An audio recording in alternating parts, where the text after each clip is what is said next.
I believe that. Oh, you got a roll call? Yes. Yes. Okay. Mayor Pro Tem, you here? Present. Councilman Mark, you here? Councilmember Spears, you here?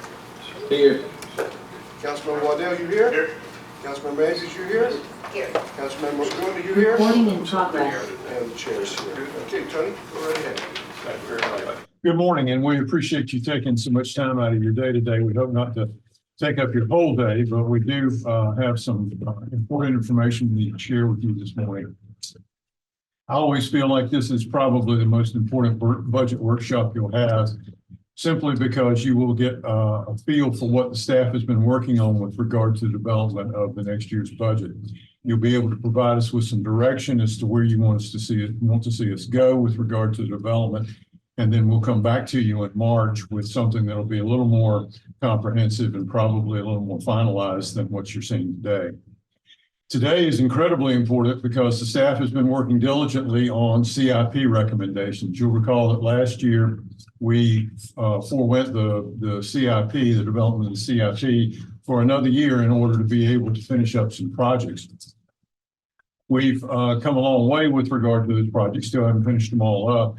But we are in a position where we feel like we can point out what we will be able to do in the coming 5 years with regard to a CIP. So we'll spend a great deal of the morning on that. Also, with regard to an update for the day, we're going to talk about compensation and some of the early results that we've gotten with regard to our surveys, not only with regard to salary, but with regard to the overall compensation package, because we believe that we have some deficiencies in our ability to be able to match our competitors.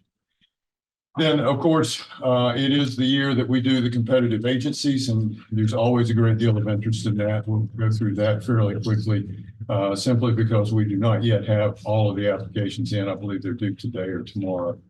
So, but we will give you the framework that we use with regard to evaluating the applications for the competitive agency process.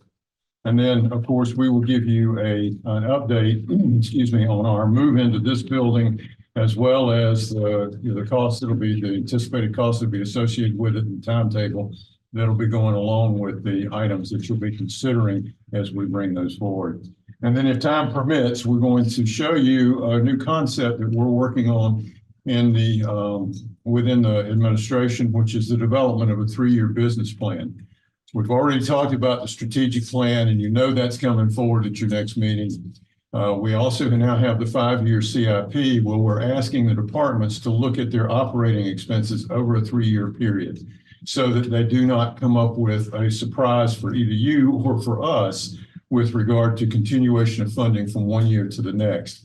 So there will be 3-year plans. Again, they will be subject to change, but they are 3-year departmental business plans. And I just want to show you what one of those looks like, so you get some flavor for it with regard to what we're trying to accomplish. So with that, if there are no questions, then I'll turn it over to Lauren Mortel, and she'll start us with the capital improvement program. This morning, I'd like to just review the background and the process that we took for developing the CIP, as well as provide you with staff recommendations on the specific projects. And we're doing this in order to solicit your information and feedback and direction. So if there's at any time you have any feedback that you'd like to give us, it really helps us through this process. And one of the reasons we do have these work sessions. As a reminder, and Tony did say some of this, but for our established eligible members, and by explanation for our new ones, we did delay the FY24 multi-year CIP. We did that, as Tony suggested, because we wanted to focus on the already funded programs and try and get those in constructions. But we also did that to try and come up with a strategy on how we were going to fund the maintenance and preservation needs. The maintenance and preservation needs are always competing with our true infrastructure projects, and we would like to try and get those on their own and their own merits. With that strategy in November, we did come back to you and we started to lay that strategy out. We suggested that we were looking at dedicating a portion of the tax rate to the maintenance and preservation needs, and that will allow us some growth in the future to give us cash to do those projects. And then do the other things to allow infrastructure projects to really be prioritized and looked at among themselves. The table above just shows a history. The city has a long history of doing multi-year CIPs. It's requires council's commitment as well as funding. And you can see by this table that in FY13, which is the key to this, FY13 was the first year that we did dedicate a tax source to this, and we did 5 cents on the property tax rate. And since that time, that is our primary method of doing or funding these sources in these multi-year plans. Laura, Yeah, was there an increase involved in that 13? Was that a 5% increase as well as or a 5 cent increase as well as a allocation? it was a 5 cent increase in order to do that multi-year plan. And then it was, but that 5 cent was allocated for that 5. Yes, yep, and that goes over to the debt service, so it's a split between the general fund, property taxes, split between the general fund and our debt service fund, and that's the first time we sent it over every year. And it builds upon as we create these multi-year plans. Thank you. Mhm. Dylan, You're right. okay, yes, it is. So I just want to talk a little bit about the submission process. We had over 170 million in maintenance and preservation needs in FY 23-24, and we had over 400 million in infrastructures. Staff was asked to submit the process, and we needed an update for this coming year. And so we asked project managers to, one, give us a spend plan for those maintenance needs, and that's brand new. We didn't ask for a spend plan, so we got a little bit more idea of what was needed. They based that on staff capacity. And then we asked them to go and look at the infrastructure and increase or see if the cost scope or cost had increased on those infrastructure projects. We had a peer review look at these, as well as the asset owners who took all of the priorities or all of the projects that were submitted, and they prioritized it based on their staff capacity. Staff capacity does limit what we can do in a 5-year time span and does delay things if we don't have enough to do that. So we needed them to actually look at that. And then we also had technical staff really look at the scope, the estimated costs, just to make sure everything was there to the best of our knowledge, and we updated those things where necessary. So how did we select these projects when we went through? We always select projects based on criteria. And so we looked at what criteria is important. We looked at what things would impact these going forward. And obviously safety concerns are one of the first things that we look for. Again, we look at staff capacity, see if we can complete it. Are there other partners out there that should be coming to the table to help us with some of these projects? Obviously, we have to look at the funding availability that the city is willing to put towards these projects, some of the life cycle costs that are implementing or that are impacting these, and then regulations. We are on a waterway, we have CAMA, we have the feds, we have various bridges that we have to have to a certain extent. So all those things have to be looked at when considering. With all of the needs, about 487 million, we had to prioritize in 2 categories. And we did program funded, which are those 100% funded in the CIP right now based on today's staff recommendation. So those are the things that we can fund. The program unfunded meet the strategies, meet the priorities, but just didn't make it to the ones that we thought that we could afford, or they could be up for grants. They could be bond initiatives of some sort. There's just other funding that's needed to get them up into this program and be funded. What is important here is to understand that we build this CIP and it's flexible. It's flexible in the sense that when we have debt capacity, if we sell those surplus buildings, if grants come in, the CIP is adopted on an annual basis and can be modified. And once the debt capacity becomes available, we can discuss with council if these are important enough to appropriate. And so there is flexibility when it comes to those, but at the moment, we're where we are with the recommended budget and the funding. So now let's just walk through the recommended budget for CIP 25 through 29. The presentation does have a lot of information, and I just wanted to provide you with the categories. The general government's projects, those are the projects that tend to have fund balance and or dedicated property tax source. And those are the projects that we're talking about with the strategy. We want to talk to you about the funding strategy. We want to go through the maintenance projects, the program funded as well as the program unfunded, same for infrastructure. So it's very clear on what was funded and what we put in that second category. Then we'll talk about the enterprise funds, the golf and parking. We did pause and put a hold on stormwater at the moment because we need a little bit more time to reconcile the rate model with the projects that they want to come forth with. But that will be at your March 22nd work session. So you will be able to see and make decisions on that and understand the stormwater at that point in time. So now for the general government projects. This slide just gives you a general overview of the way we fund these projects. There's always exceptions, and I'll get to those on the next slide. But for maintenance projects, these are generally those smaller repairs, such as generators, replacements, picnics, painting, park trail preservation, those smaller things that are less than 20 years life cycle. And these are the things that, sorry, something's happening to the screen. These are the things that we need to use cash for. They can't be financed. On the infrastructure side, these are those larger projects. These are the things that we expand, renovate, replace existing assets or their new construction. These are building the police stations and fire stations. This can be the Brick Street rehabilitation and the street rehabilitation, road extensions, things like that. They have a life expectancy of 20 years or more, and we can finance it with 20 years using the 80-20 debt financing model. So now actually specifically getting into how we think we're going to fund this and how we're recommending the funding. For maintenance projects, we want to dedicate 1 cent of the property tax rate. 1 cent in FY24's value is $2.25 million. This allows for financial growth as we go through the years and allows for more cash to be dedicated to the maintenance projects. Do you know off the top of your head what the value of a cent was, say in 2020 or 21? We can look up that up and get. I just kind of like to see what the progression is, what it's Yep. going to. Thank you.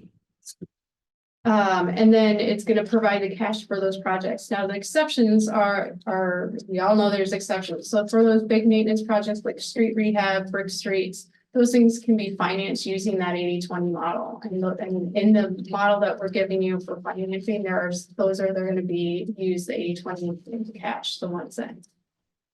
I had a question on the previous slide. You said sidewalk gaps were cash funded.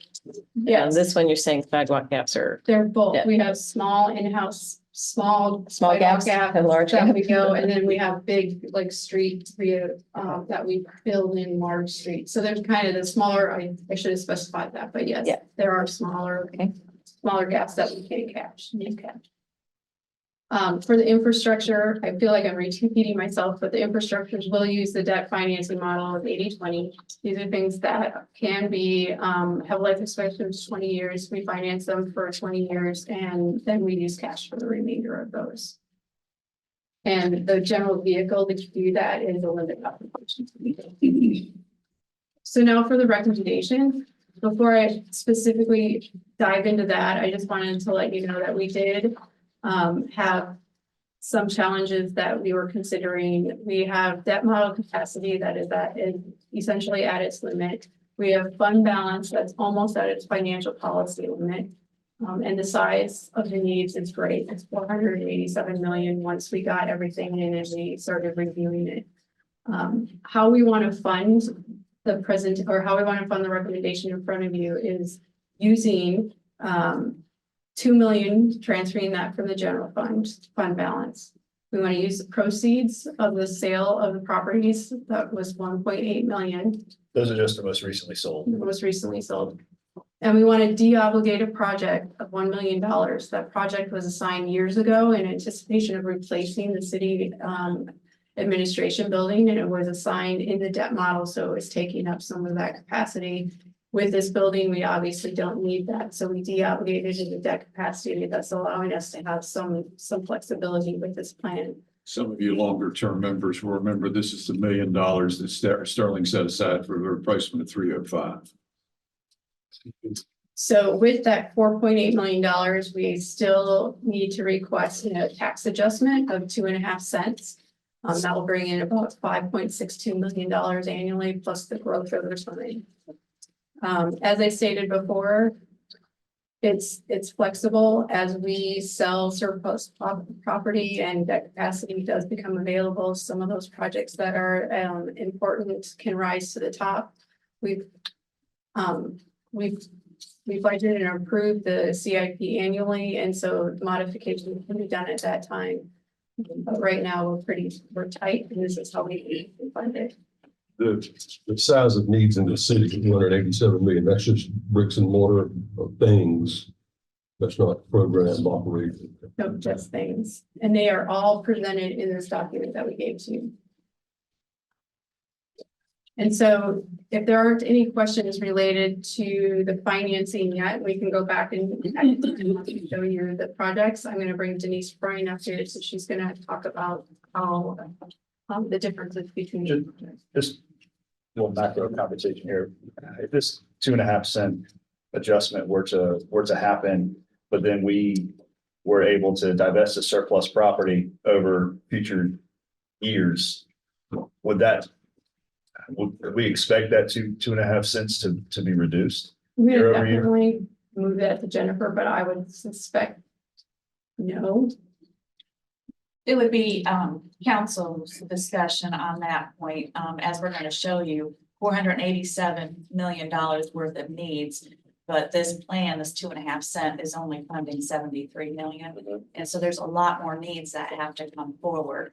When we put a tax rate increase in place, we use that to build for future needs. And so by pulling that, reducing that down, you're then reducing the ability to fund these other needs that we have. But again, that is a council decision, but it is something that we build upon as you were presented in November, and every year we show you the financing plans that we've done. And a lot of that is debt capacity. That's where we build up and we're able to make these adjustments when all these cost increases came upon us. For the projects that we had, the transportation and park fund projects, we were able to use that debt capacity. And had we lowered that tax rate, we wouldn't have had that to be able to pull those funds out to fund the needs that we have committed to and obligated. And as a growing city, we do have a lot of growing needs out there. But again, that is something that council can discuss on an annual basis, how you want to approach that. I have a question as well. Go ahead. Yes, what would a 2.5% increase look like, let's say, for the average homeowner? That was my question as well.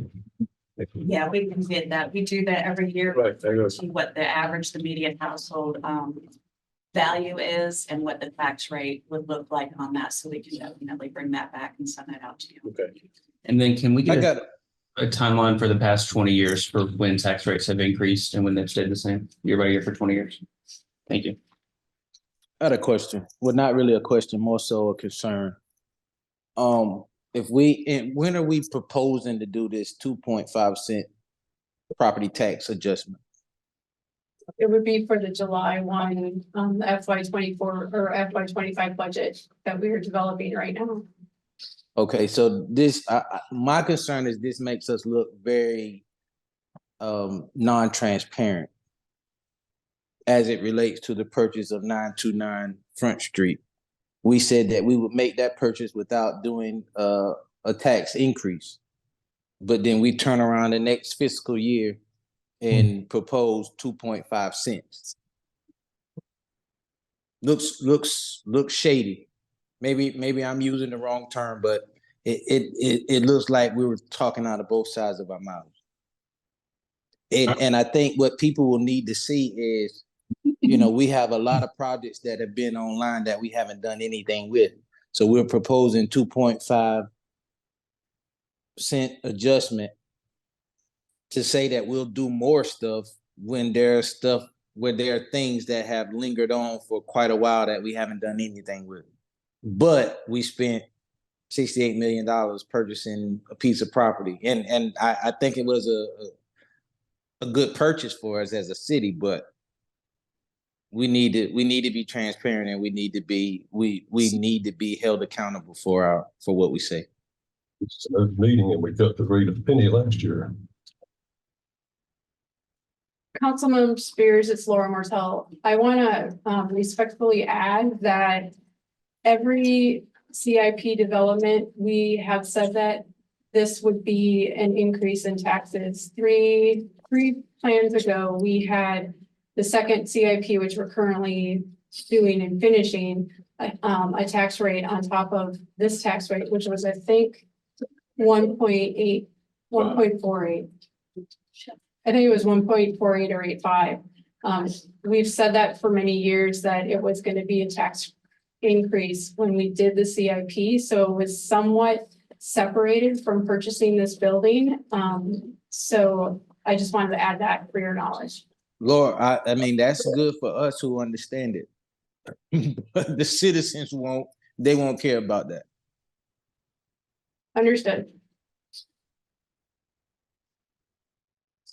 I think it's important to remember, council member, that you mentioned in your discussion of that item that we had needs. And if you'll bear with us as we get through this plan, you'll note that pretty much all of what we're proposing in the capital improvement program is nothing but needs. It's taking care of things that we have done.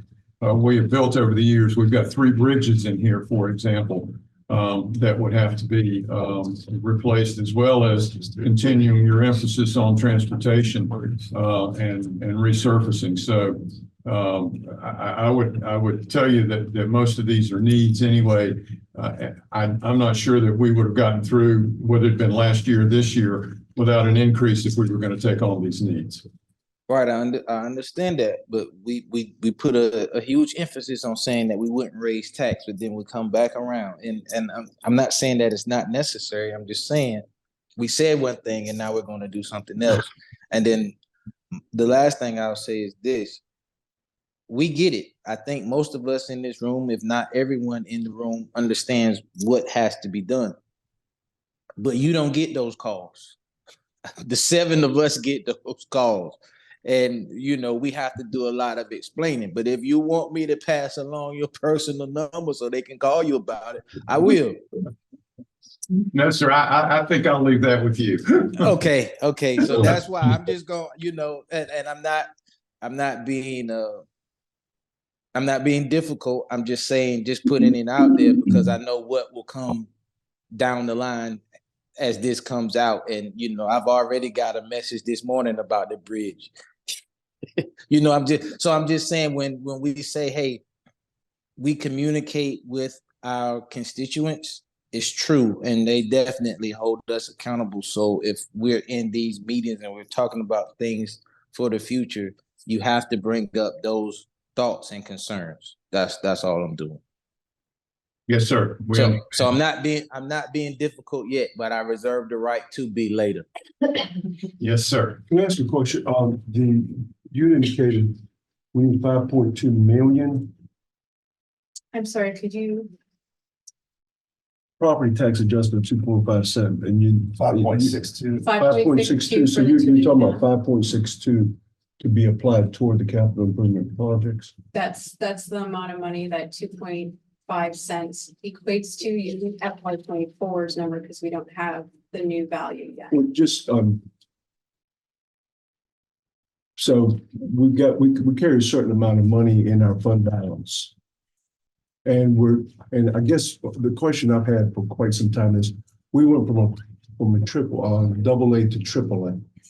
The difference in the double A and the triple A in regards to borrowing money, what is that difference? Are we saving 0.5 cent?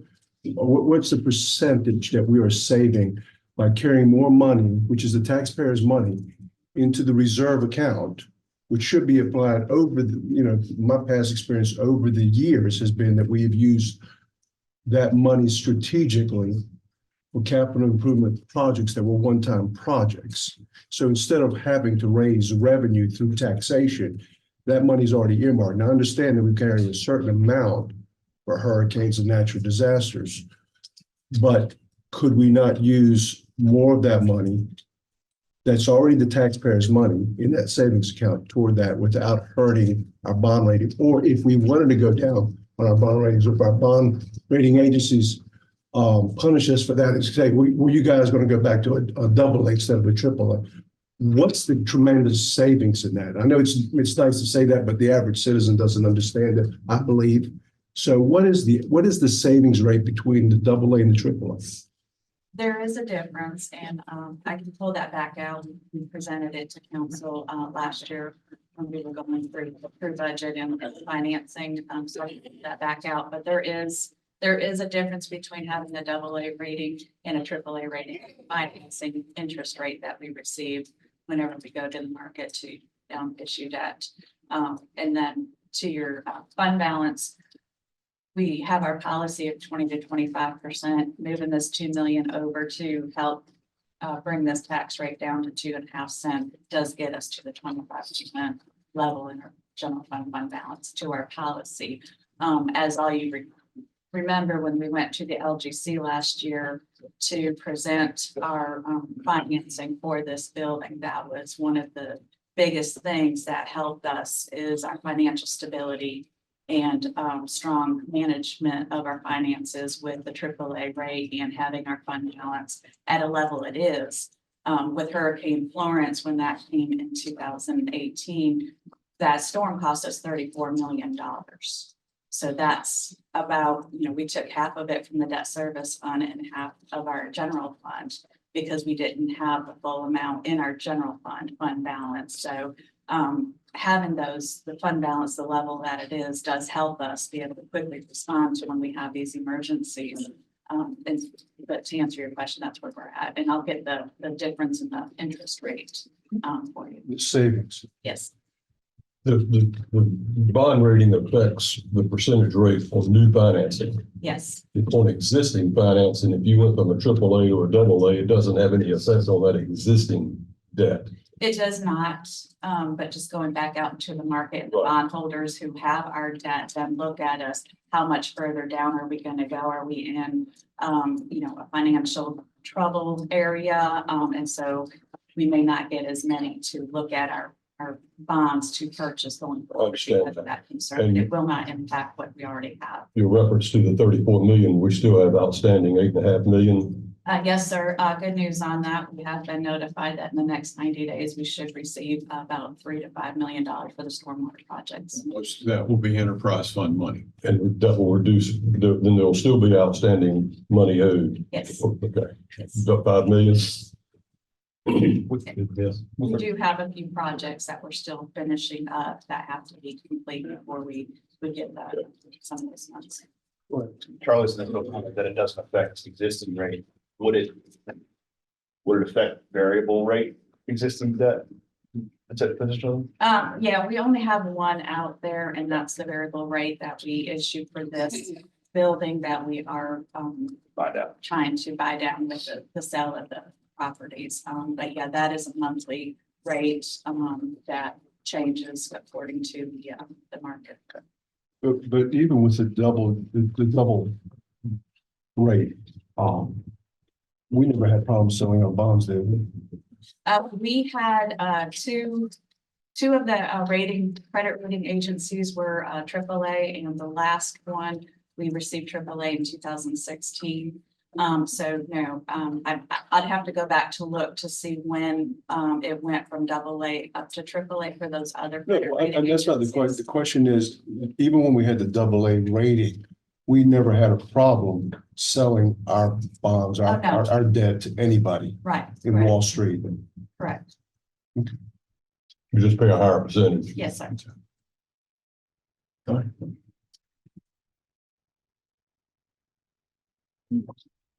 All right, so I'm going to give you a brief overview of the projects that are included in the recommended plan. I'm going to give you sort of a high level overview. If you have more in-depth questions, we have our asset owners in the room that can answer more in-depth questions. You'll see or hear me talk about either FCA, facility condition assessments, or asset management programs. We are taking a close look at our infrastructure, and we're trying to plan out over the next 5 to 10 years when we're going to need to make improvements so that we can have a better plan for those costs as we move forward. I'm going to start with the maintenance projects. These are the projects that Laura has already indicated are our smaller maintenance and preservation of our existing assets. Where our intention is to maintain and prolong the life cycle of these elements. And it can also include some of the smaller total replacements. And these are the projects that would be funded with that combination of cash funded and some debt financing, that strategy that Laura reviewed just a few moments ago. I'm not going to go into each of these specific projects. If you have questions about what a project might cover, as far as what work might be included in that, I'm happy to answer any questions that you may have. We are looking at a total of 42.9 million over a 5-year program for our maintenance bucket projects. You'll note that 27.5 million of that total is for street rehab. And these are the projects that are managed by our public works folks that preserve, maintain, and rehabilitate our streets throughout the city. We also have a list of programmed unfunded maintenance projects. These are the projects that were requested, additional funds requested for these bucket maintenance projects that did not fit within the funding strategy that we're bringing you. These are the projects that, as the debt model capacity is leveraged, if we have additional capacity, these are projects that could be brought forward and funded by City Council. Denise, could I step back to the funded under Parks and Rec? These other programs are fairly static from 25 through 29. That one takes quite a hit, FY 26 all the way out to FY 29. You give me some explanation on that? In FY 24, we have 3 park replacement playgrounds, which was about $600,000. So that was the majority of what you're seeing in 25. And then we put the rest of the park replacements funded. That just seems, I hate to use the word paltry, but that seems a paltry sum for the extent of our Parks and Rec program and our facilities. Okay. Well done. Under, and I may be jumping ahead, under building maintenance, there's a couple pages a little further down that show that we're spending roughly or allocating roughly $3 million to some skyline improvements, and then another $1.7 million to some software improvements for the HVAC facilities. Is that reflected in building maintenance under programmed funded maintenance, or is there a separate? So I've got 3.25 line item under public facilities building maintenance, and then I've got 700, so that's like 3.95. Where's that delta reflected? So those are 2 different numbers that you're looking at. The Right. building maintenance that is shown under the program funded maintenance. Those are for routine maintenance items, things like painting, replacing plumbing, doing electrical repairs. It's the smaller maintenance and even small total replacements. But once you hit a threshold, those maintenance projects need to be treated as standalone capital improvement program projects, which is why you're seeing them in the infrastructure portion of the. So they're on the infrastructure line items that we'll Yes. get to. All right, thanks. Well, those are anticipated expenses. Yes. Any other questions on the programmed funded or programmed unfunded maintenance projects? So moving on to the infrastructure projects, and as Laura mentioned earlier, these are your larger maintenance projects, things like you see in the Skyline Center that you were just referencing, Councilman Waddell. Expansion, renovation, or new construction, and these are projects that are typically funded primarily through debt financing because they are larger projects. So for programmed funded infrastructure projects, over the next 5 years, we're looking at a total of $29.3 million. On the next couple slides, I will give you individual breakdowns of each of those projects. We'll start with the 4th Street Bridge Replacement Project. And this is a bridge that has reached the end of its life cycle. It has been significantly load restricted over the years, such that the wave transit vehicles and emergency vehicles cannot be accommodated on the structure. So it is a full replacement of a load restricted bridge. The next project is Riverwalk Structural, the CFCC connection. This is a portion of the Riverwalk that behind the CFCC boat building turns out and goes along the river and then comes back in behind the new Aloft Hotel. It's a timber bulkhead underneath that walkway right now, and the timber bulkhead is in a state of failure. So we're losing material behind the bulkhead. In order to reconstruct the bulkhead and replace it with a steel bulkhead, we need to pull the decking structure off, pull the railing off, put in the new steel bulkhead, and then reconstruct the walking surface and railing. The next project is a Front Street Bridge rehab. This is a project that will remove the existing deck on the bridge. It will do some substructure repairs and then put the deck back in place. And doing a deck replacement like this will help us prolong the life cycle of the bridge without having to do a full bridge replacement for up to 20 to 50 years. So we're prolonging the life of that bridge by just doing the deck replacement. What is the report like the report on your on the 4th Street Bridge? Is this bridge had any reductions in? This bridge has also been load restricted. It hasn't been load restricted to the extent that the 4th Street Bridge has, but it has experienced a load restriction over the life of the bridge. We told it.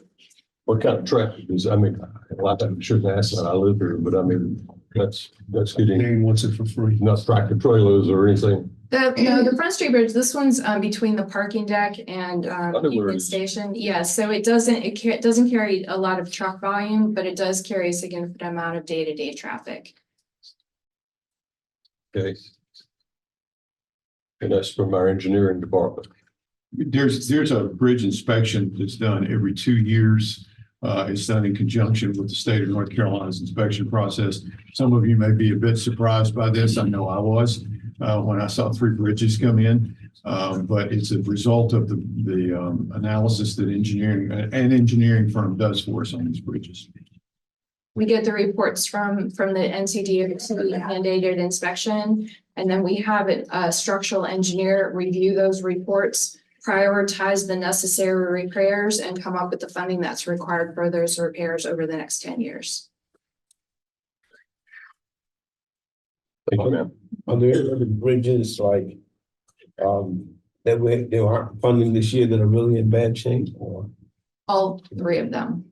all three of them? I would say 4th Street Bridge, out of the 3, the 4th Street Bridge and the Pine Grove Bridge are the most critical, with this one in 3rd.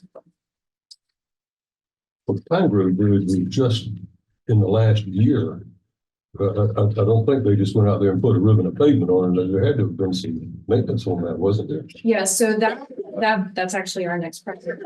It's coming up later in the presentation. That bridge has a timber bulkhead and timber pile system that supports it.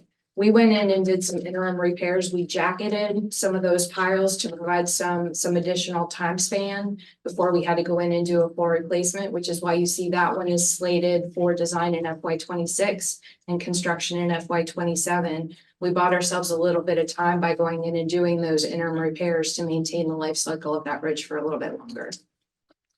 You can see right there on this side of the bridge, there's about a 2.5 inch drop on both sides, and it caused a great deal of stress on that bridge because vehicles were hitting it, and it was like a big huge pothole, and that's not like that anymore. So it's got to be easier on the bridge. Yeah, so what was happening was we were getting material out through that timber bulkhead. We went in and repaired that timber bulkhead so we weren't losing the material. That's what caused that bump as you approach that bridge. And then Jay Carter's group went out and paved it. $6 million. Thank you, ma'am. Yeah. So that's the Pine Grove Bridge that we just talked about.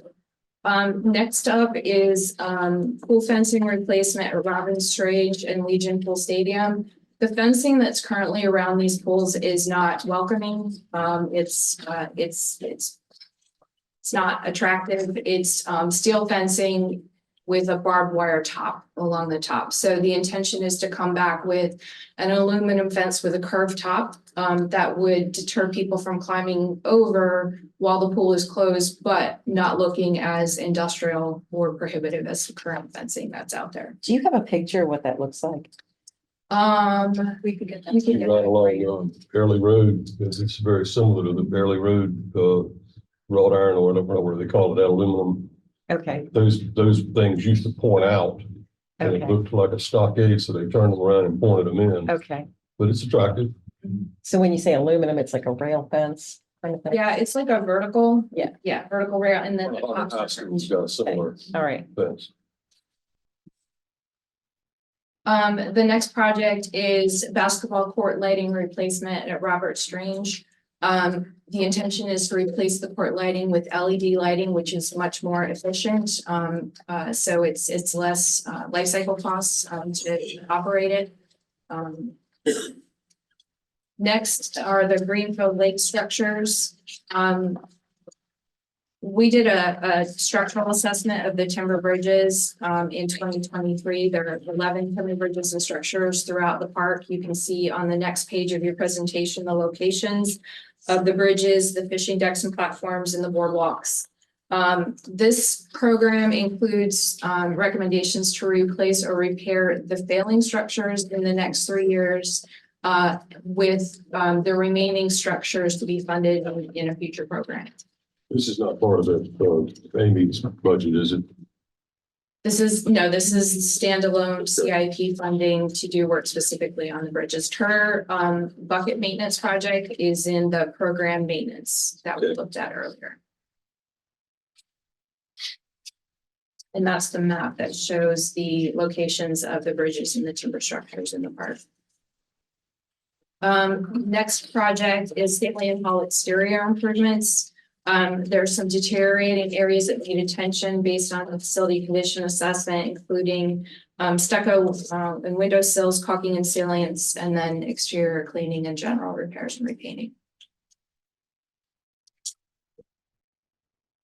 The next project. Just the gift that keeps on giving. Yes, sir. You'll recall a few years back, we went through and did a massive job on some of the windows. And it's already in a position where it needs some upkeep on those even now. And is that project going to replace the facade that faces the park, the columns that are, I think there's at least one column that's missing. The columns, Dave, but I know one of the columns was replaced recently. I don't know about the rest of it. We're trying to get that last column that was banded out replaced. So, and the sourcing issue and the materials issue. Quick question. For the Thalian Hall exterior improvements, how much from the Thalian Hall committee or whatever they are, that committee association, how much do they contribute to this? They're contributing 0. We own the building, so we do the maintenance on the structures, and they do various things that relate to their theater internally. Oh, okay. That seems like a pretty good working relationship. Okay, thank you. The next project is full roof replacements at 4 different locations: MLK Center, Hemingway Center, Greenville Lake Boathouse, and the Hannah Block Community Arts Center. And these projects are a result of the facility condition assessment that was completed on the city-owned buildings. The next project is the Riverwalk lighting improvements at the southern half of the Riverwalk. This is the oldest and first constructed section of the Riverwalk. And it includes new circuitry, which will move the electrical system from underneath the Riverwalk to up and run behind the railings, which is going to make it a lot easier for folks to go out and maintain the system if there's an outage. And it also replace any kick lighting, that step lighting along the bottom of the Riverwalk that is not currently functioning. Skyline Center Management System modernization. This is for the HVAC management system to replace the communication tools, the air handling units, and the control boxes. Did we know about those needs when the building was purchased? Yes, sir. It was identified in the SCA that we did prior to the purchase. Thank you. The next project are some exterior needs for the Skyline Center, which includes window seals and gaskets, replacement of exterior caulk. And we are currently going through a full exterior system of all the windows and joints to help narrow in the focus of where those repairs need to take place. The next project is for occupied upfits at the Skyline Center, and this includes council chambers, conference center space, the customer service center for the planning department on the first floor, and then also third floor spaces for public safety, the clerk, traffic engineering, and future growth space. Can I jump on this now? So between that and the software updates for the HVAC systems, we can get into the granular aspects of that in a second, but talking about 4.782 million. So about 2.5 of that cent tax increase, right? I don't know if you can look at it that way because it spans 5 years, Right. like it stretches But for the this year- financing. But for this year, we're spending 3 million this year. Proposing 3 million for this upcoming fiscal year on this project right here. This is the 5-year cost. Okay, I can't. but it's line remember item in year one, Okay. Yes. right? So. Have Hey, we? Luke, Yeah. Luke, can you repeat that question again? I missed the first part of it. I want to Yeah. make sure I heard that. Yeah, it's the $3 million that we're looking at on this screen here is line itemed in year one. So in fiscal year 25, my proposal would be to consider moving it to unfunded. We continue to remain have our council meetings where they are and then staff considers some austerity measures from their standpoint. I just don't think it's unreasonable to consider that we as the leaders have some little bit of give on this if we're going to be proposing a 5-cent tax increase. Anything we can do to mitigate that is reasonable. I know we double up on our offices up here up top. If there's some space, that staff needs to consider and how to work that, there's more than ample space as we kind of look through selling surplus property and leasing this thing up. Obviously, there's going to be some cost to upfitting when we have a tenant come in. That's not what I'm discussing. I'm really talking about how we're going to plug in and plan and creating space for our staff. I think we should try and make it work as it is, however possible. Just tossing something out. Yeah, that doesn't sound too bad to me. Not yet, anyway. If I may, this CIP plan total 73 million over the next 5 years. The tax rate is there to do the financing over 20 years. So it's not a 1-for-1, it's 5 million we're going to bring in, and this is $5 million. So that would bring it down. It would have to be looked at the 20-year span and what that impact would be to the tax rate. But I understand that. But if we're spending $5 million less, we're financing less, correct? And so there should be some, I don't know what that is. Maybe it's maybe it's not a cent, or maybe it's a 0.5 cent, 1/4 cent. Any sort of decrease we can do that's within our means from an austerity standpoint is, I think, reasonable to look at when rising costs across the nation and everybody especially our taxpayers are going to be feeling. Can I ask for clarity on that? The $3 million is for the upfit. The 5 million includes relatively necessary improvements. Right. So I would say correct me if I'm wrong, Chad, you've been living in this, but the window gaskets, that needs to happen. Yeah. We have a storm come through. We planned this when we were looking at the FCA. We, went back and forth on that quite a bit. So that needs to happen and. But we're talking about updating some software for our, the HVAC systems are fine, other than there's a couple that are called out in there, but this is a centralized software that runs the HVAC for the building. Can we get into that at all? The BMS that runs the HVAC, the entire building, it's outdated. The software is not supported. We can't get parts for it anymore. So that's a critical item as well. But the HVAC systems are running. We just can't. I'm not a tech guy, so it's a well. We can't control them as the owner of our central point.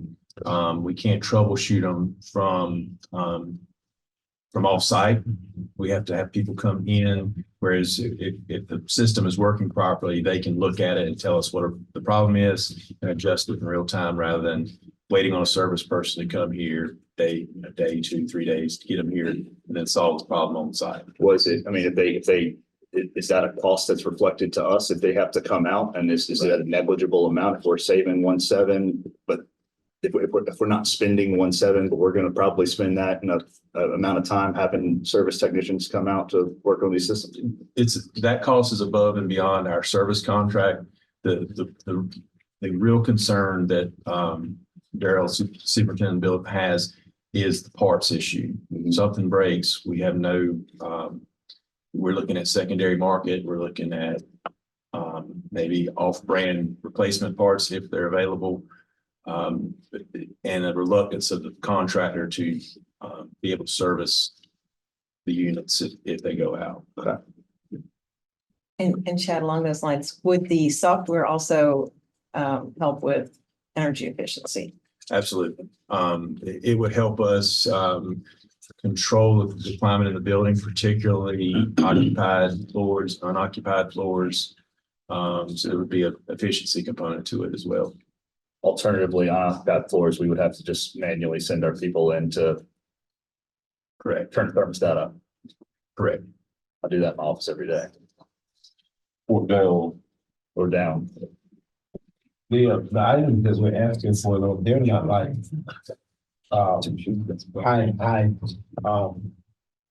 they're not like fluff stuff. The things that we're asking for now really need to happen in order for us to maintain this building. Correct. The items that are in the Skyline Center part of the CIP Right. are critical items that Darrell and the FCA and the company that did the FCA Terracon have identified as critical items. With the exception of the $3 million piece. Exception of the 3 million, correct. One man talking, but I'd like to see us looking at making that unfunded until we can fund it outside of the tax increase. I like to be in there as much as anybody.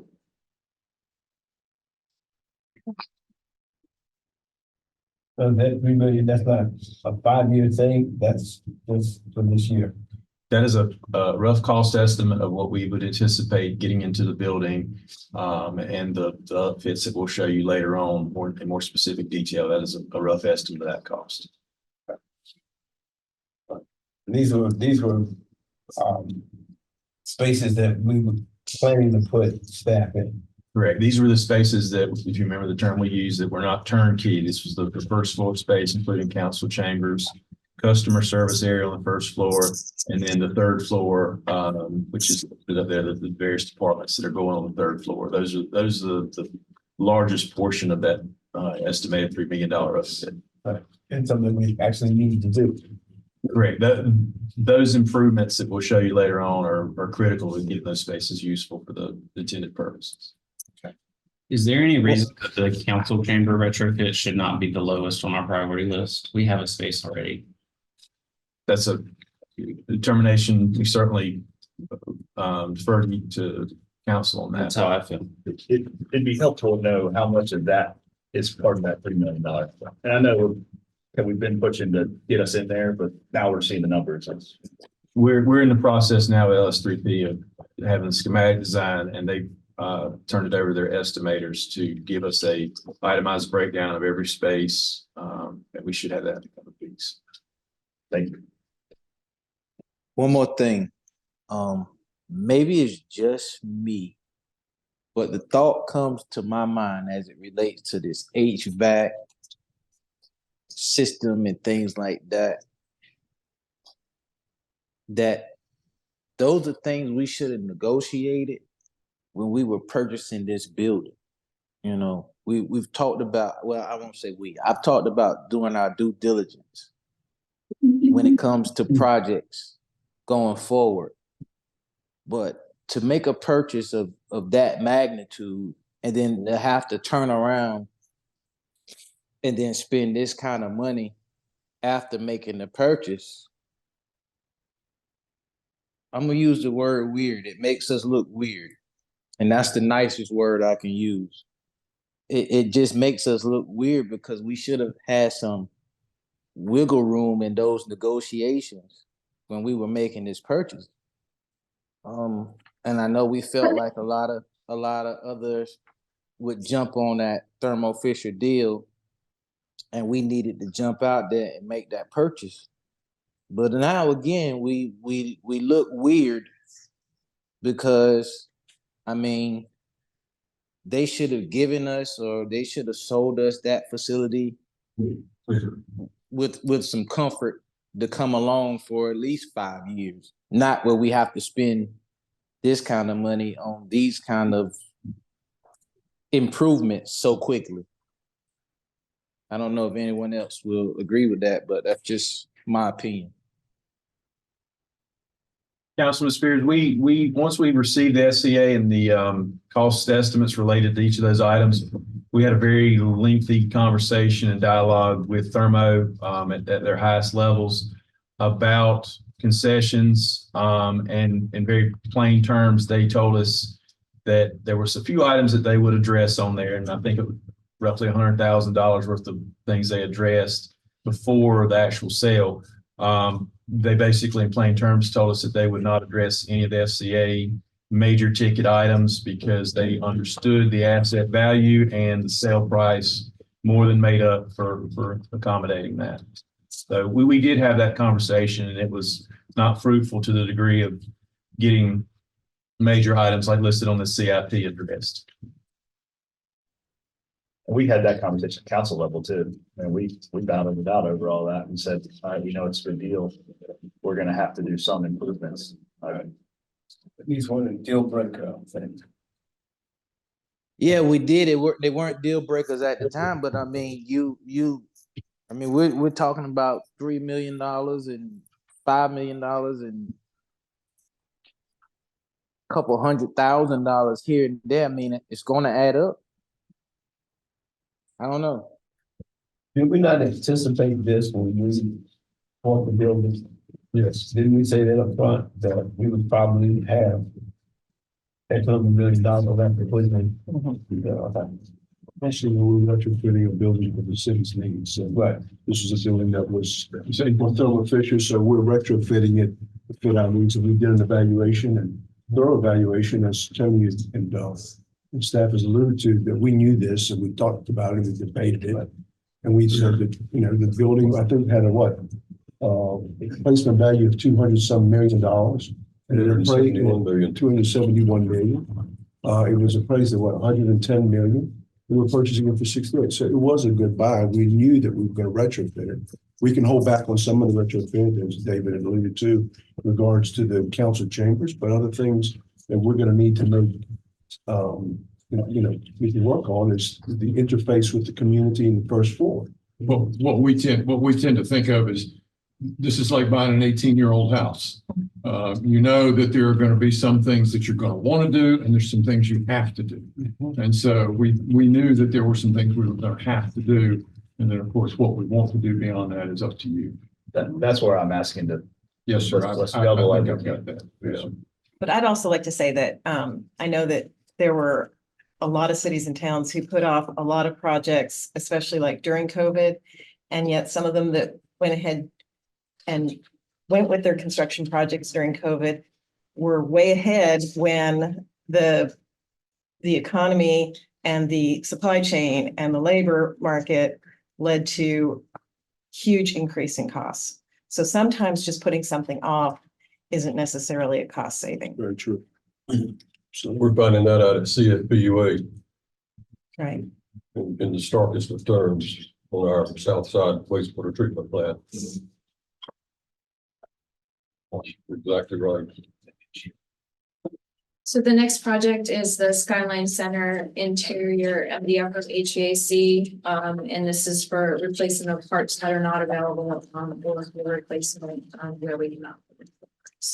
Because the manufacturer is no longer in business. The next item is Skyline Center lease upfits, and this is for providing secure access to private tenant spaces from common spaces, providing demising walls and addressing life safety where we have multiple tenants in what used to be a one tenant location. The next project is to replace some exterior components of the cooling towers. Removing the failed components, deteriorated components, and replacing them with fiberglass and fill. And that cost also includes the cost of the crane to reach the towers. The next slide is a summary of all of the program funded infrastructure projects that we just reviewed.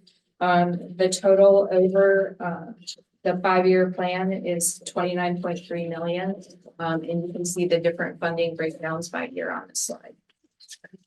And am I doing the math correctly that for the Skyline line items, that adds up to about 6.8? I would have to do the math, but roughly it looks like that total is close. Yes. Thank you. The next slide reflects projects that were requested that have been placed on the programmed unfunded infrastructure project list. These are the projects that Laura alluded to earlier that could be funded, moved into the program either as additional debt capacity becomes available, if grants are received, if we have partnerships that come into play that could help to address some of the cost of these projects. And we'll evaluate that as we move through the years. I have a question. I apologize for being a little bit in the details here.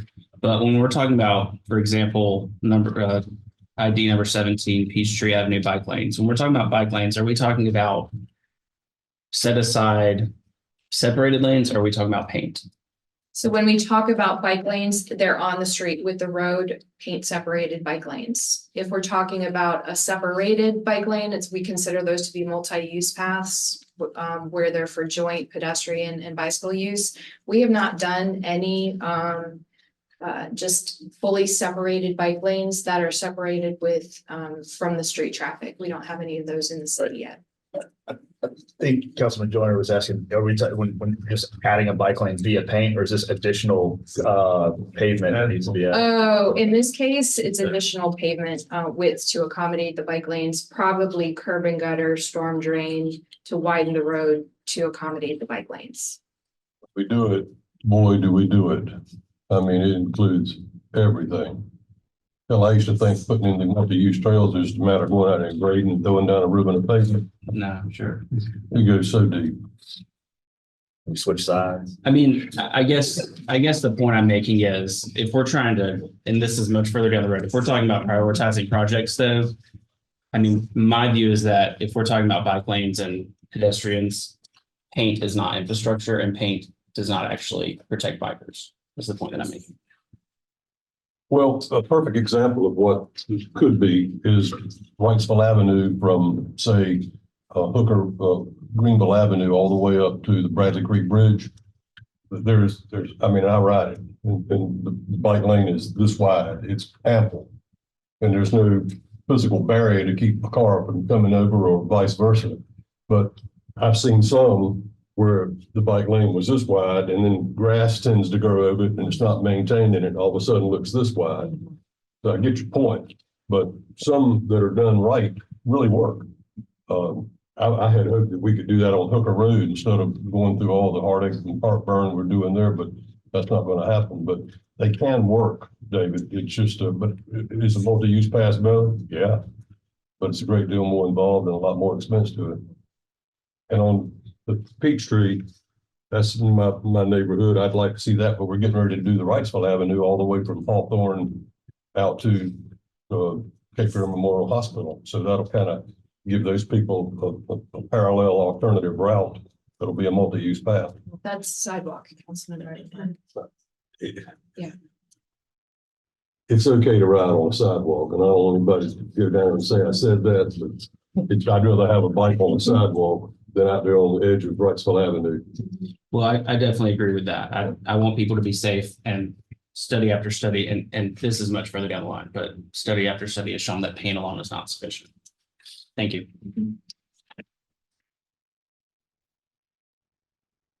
So as you can see, there's a significant amount of unfunded program work out there totaling nearly $146 million. Our next projects are those that are funded outside of the CIP strategy that we have reviewed with you this morning. These are projects that are funded with direct transfer from the general fund. The first one is Riverwalk maintenance. And this is funding that is used to maintain smaller repairs, banner replacements, a deck board that's in poor condition, they'll go pull it, replace it, painting, things of that nature, furnishings. There's going to be some annual needs decking replacement that will come into play with that project as well. The next project is for downtown alleys, and this is funding that's used for rebuilding the surfaces that are in poor condition, as well as cleaning up drain lines, trying to get some of that underground so that the alley has a more presentable appearance. And then we're also going to be looking at using it for programming and activation of the alleyways through things like decorative lighting, maybe more decorative surfaces than just concrete or asphalt, so that they're more attractive to our residents and our visitors to use. I'm really excited about it. This one has some partnership with WDI, is that correct? Isn't WDI involved in, or they did the initial study potentially? If we hadn't been talking, we should, because they, Just as a downtown, one of the biggest downtown stakeholders, they've had input along the way. We'll be part of there. Okay. Thanks, Chance. And also, I was thinking like the Arts Council, so there are groups that want to like paint the alleys or something like that, maybe some partnerships and do that.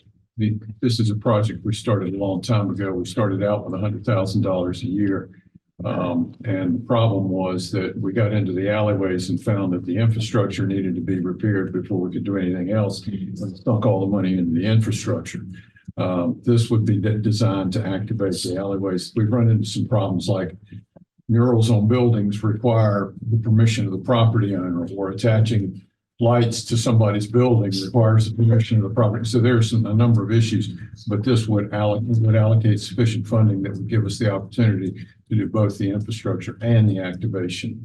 I also think it's important to remember that the Riverwalk maintenance, as well as the downtown alleyways, were in FY19 last minute taxing, part of the last minute tax increase. So this isn't new money. This is money that we put in operational, and we're now transferring over to projects so that the money kind of rolls so they can get the contracts done and the work done. And so that's the mechanism we're using for those two. So I was just wondering if we were focusing on one particular alley to really get behind the one that's the easiest one to complete, instead of the one with all the infrastructure issues. I'm thinking about the one between Second and Front. Right there. Yeah, it seems to be the alley that's most well done, and the one that we could really dress up and really do a nice. That was money spent on infrastructure. That sure needed it. Yes, sir. There was a lot of money spent on infrastructure. I mean, some of That's these other ones, you know, That's been done. yeah, but some of the other ones, I think you're talking about decorative lighting and stuff of that Yes, sir. nature, where you could really dress it up, as opposed to some of the other ones with the infrastructure. It takes some time to evaluate and understand what we're gonna have to do. Yes, to sir. them. Yeah, I would say, Dave, you can jump in, but that court was the first alley that we did. It primarily went for infrastructure. We did work with the property owner closest to the street, and they participated with us to do some more decorative stuff at that end of the alley. We've been working with CFPUA on three other alleys, Quince, Henderson, and Wilkinson. This close to having all the coordination ready for the underground infrastructure. We're dealing with gas company, AT&T, CFPUA, and us. to try and get all that coordinated. We're going to, hopefully that will yield us a project that we get all three of those alleys done. We may have to back off, just depending on costs that come in. CFPA will be replacing their water and sewer infrastructure in two of those alleys in coordination with us. Years ago, Bedford was vehicular. But the first part from the front, about halfway up to our Ligon Flynn parking lot, that's just pedestrian only. Okay. Skinnier cars. The next project is ADA compliance, and this addresses the final repairs that were needed as a result of the DOJ program of projects to address the non-compliant ADA issues. And those include work at 505 Nut Street and 1102 Orange Street, and a wooden deck, stairs and ramps. So wrapping up the last of those projects.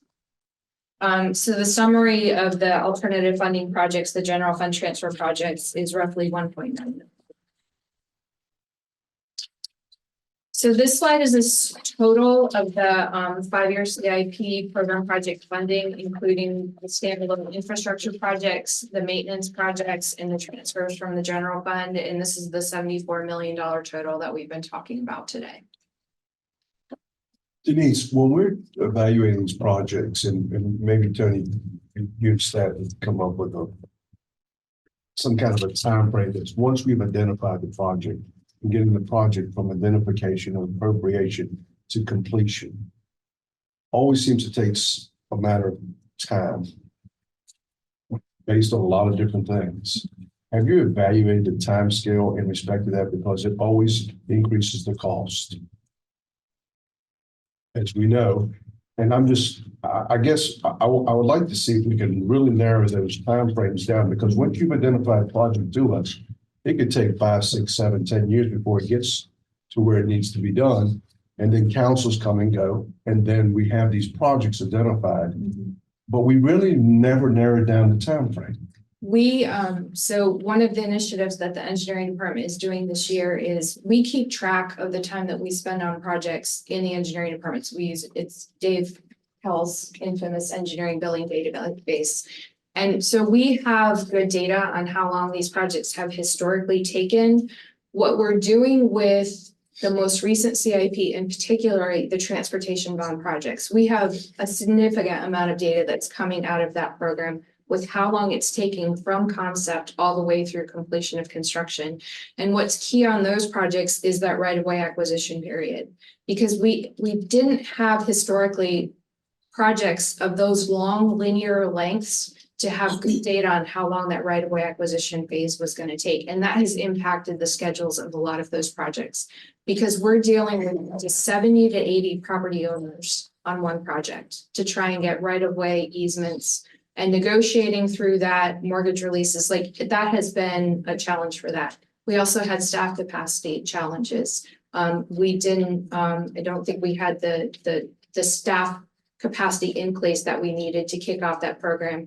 Through the improvements that you've made with adding staff and adding capacity in the different departments, we are much better positioned to move these projects forward. And one of the things that we looked at when we were building this program to bring it to you was making sure that we were bringing projects to you in a time frame that we could deliver the projects. So that if the project is funded in FY25, we have a project manager identified or somebody in one of the operating departments that's going to manage the work that has capacity to take that project and move it forward in a timely manner. But we're working right now on compiling data from the transportation bond program and the second CIP to come up with very detailed schedules for how long these projects should take. So it's all in progress. We're taking your feedback and we're developing systems and programs to address your concerns. Let me just also say that based on what I have seen with the staffing needs that y'all were short, y'all did remarkable work. I want to be very clear about all of that, because I've seen y'all pivot from River Place to the amphitheater to different projects that we had around town with very little staff. So mind you there, it seems to be that the right-of-way acquisition seems to be the one that takes the most time. It does. So then I'll pivot over to you. Exactly. And you have a better way to identify, once they've identified the area that they're going to be working within and understand the time frame as to boom, boom, boom. We've got 70 property owners. We know this is going to take a year to get through based on that. So yes, sir, I would say, just as Denise said, that over the past 3 to 4 years, council has been very generous with us in increasing our staffing as well. So we now have, we used to only have one attorney that in-house that would handle all of those property acquisitions, and did not realize until halfway through the CIP process that was going to be totally not enough because of these high project number projects. Council has been very gracious and has added multiple, not only attorneys, so now we have 3 that can handle those, but also we have 3 paralegals who can handle those as well. And so we feel very comfortable now in being able to handle those, especially with the way that engineering has restructured to draw the projects out. Part of the problem that we've had over the last few years is that as soon as they come up, they're, ready to go from an engineering perspective, and now we need the property acquired. But the way that they're structuring it now, like Denise just mentioned, they're coming up with detailed schedules along the way, and that's going to help us as well. And we can go ahead and get started on these projects. And so, and we also do have some outside counsel that is assisting us that we've been able to contract with for the larger property acquisitions or the larger court cases that would take up more of our time, so that we can do most of them in-house. So we feel like we're positioned to do a much better job and much quicker at working with engineering right now. And we're working hand in hand. We have bi-weekly meetings with the city attorney's office staff that are assigned to the property acquisition for the individual projects. Our project managers are on those calls, and we're talking through, here's the challenges with this property, here's what we need to do here. So we're being as proactive as we can, as identifying where we know we're gonna have an issue. CIPACE, the software that council invested in for managing our projects, is playing a key role in managing the projects, in delivering the project, and then also in tracking the property acquisitions. That's handled in that software as well. So we feel like we're better positioned and better informed moving forward. But aside from finding a surprise in the ground when you get to the projects, the right-of-way acquisition is the unknown. It always. There's no way you can put, it's gonna take 6 months, 5 months, 9 months. And the job you're doing now with the ladies and the people that you have in there is way good. I mean, we have gone from doing, as we showed you in the litigation update, we've gone from doing an average of up to 40 acquisitions a year. We'll do almost 300 this year, in-house. And part of that, council has been incredibly gracious with the provision of assets that we need to be able to address this issue. So I've got to say thank you for that. But in conjunction with that, we're getting more systematic about these, and there was a point in time when staff was reluctant to bring condemnations to council. And we are now setting timeframes for the acquisition of property and going ahead and bringing them forward, understanding that you do not have the fear of it that we thought you might have. And so we are trying to set those boundaries and work within those boundaries. Is there any example or precedent from a growing city like Wilmington where they've had quite a few right-of-way acquisitions and condemnations where the legal department has outsourced to somebody who does that exclusively? Is that a mechanism that even exists? I think that probably in larger cities, maybe like Charlotte, that there certainly are mechanisms. The problem is that there aren't firms that we can do that with that are local here. Okay. We have trouble finding firms just to do title insurance for us. And so we would have to go to somewhere larger like Charlotte to find a firm like that, that would be able to do the quantity that we need. And I think that would add back in the time, going back and forth with people that are out of town, that we would save just by doing it in-house. It's time and it's cost too. I mean, the cost to hire a right-of-way firm to do 80 acquisitions on a single project. We looked at some of the numbers. It's fairly cost prohibitive. Okay. And we were worried about totally I mean, we've already seen significant cost increases in that bond program as well as the Parks Bond Program over the life of them. Adding in external property acquisition would have really blown us out of the water. Versus the cost of the two paralegals Exactly. that council Adding gave us staff. positions for, which are, come at a much lower cost. In the grand scheme of things, on a project like Masonboro Trail, Hooker Road, Greenville, by and large, I don't know how many you got, let's say you got 200, but a great percentage of those fall right in. I mean, they're not all contested or, become a real problem. If you get some cooperation. We do get some cooperation. I would say that, so we've got 2 property acquisition specialists. Their job is to send the letters out. They go out, knock on doors, they call people. A lot of times the people that are in the residence are not the people that own the residence. So then it's tracking down the property owner, not just the tenant that's in there.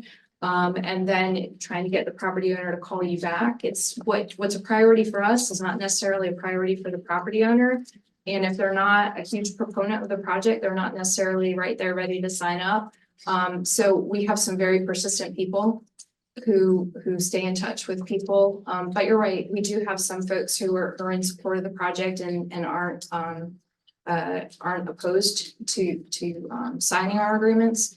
But we do have some challenging folks out there. And at the point when, the engineering gets to a dead end, then our folks have been working with them already and our attorneys will take over and start calling them. A lot of times once an attorney gets involved, instead of just, I'm calling from the city of Wilmington, then they're more likely to return your call.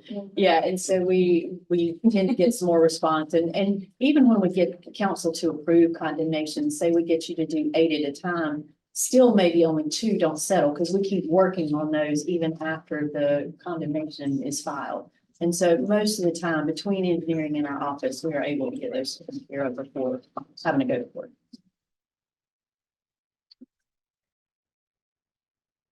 Thank you. All right. So those were our general governance projects that we just reviewed. We're going to go into our vol fund. And we have an irrigation infrastructure project that is recommended. The irrigation system is over 25 years old. So there's 2 parts to this. The first is upgrading the irrigation system to provide better efficiency for both water and power. And then replacing the spillway and overflow structure of the irrigation pond on hole 5, which is at risk of failure. The next project is the parking fund. And this is part of an ongoing project to make sure that our cameras and our parking decks are functional and up to current standards and specifications. Is that security cameras or is that like license plate readers? Chance, I This believe. project is strictly security cameras. Thank you. Typically looking at a 5 or so year life cycle to make sure what we put in over the last 4 to 6 years is also upgraded along those lines and over the years. So Yeah, I get calls from time to time, but you probably do too, from folks downtown say our camera systems don't work in our decks. Are you seeing a lot of that? Or are they maybe talking private decks or? in the decks, our uptime is nearly 100%. Whatever. I mean, occasionally we have a cam here, a cam out, but that's one cam out of 50 or 60, Yeah. it's a single parking deck, but our uptime is pretty good. That's really important. Thank you. Do we have, license reader cameras? Would you mention that? Not currently in the decks. Okay. We have them somewhere in the city? We have them, we just started a program across the street at the 99 Skyline deck with our new parking gateless system. And we are using license plate readers currently, strictly as parking deck here, just for enforcement purposes.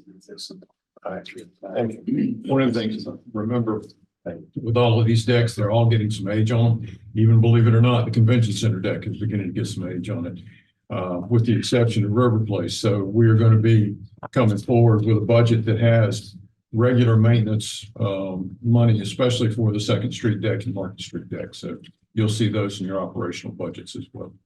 Yeah, to piggyback on what Tony had mentioned too, there's already funded projects not mentioned here. Market Street's one where we've got a project at purchasing right now.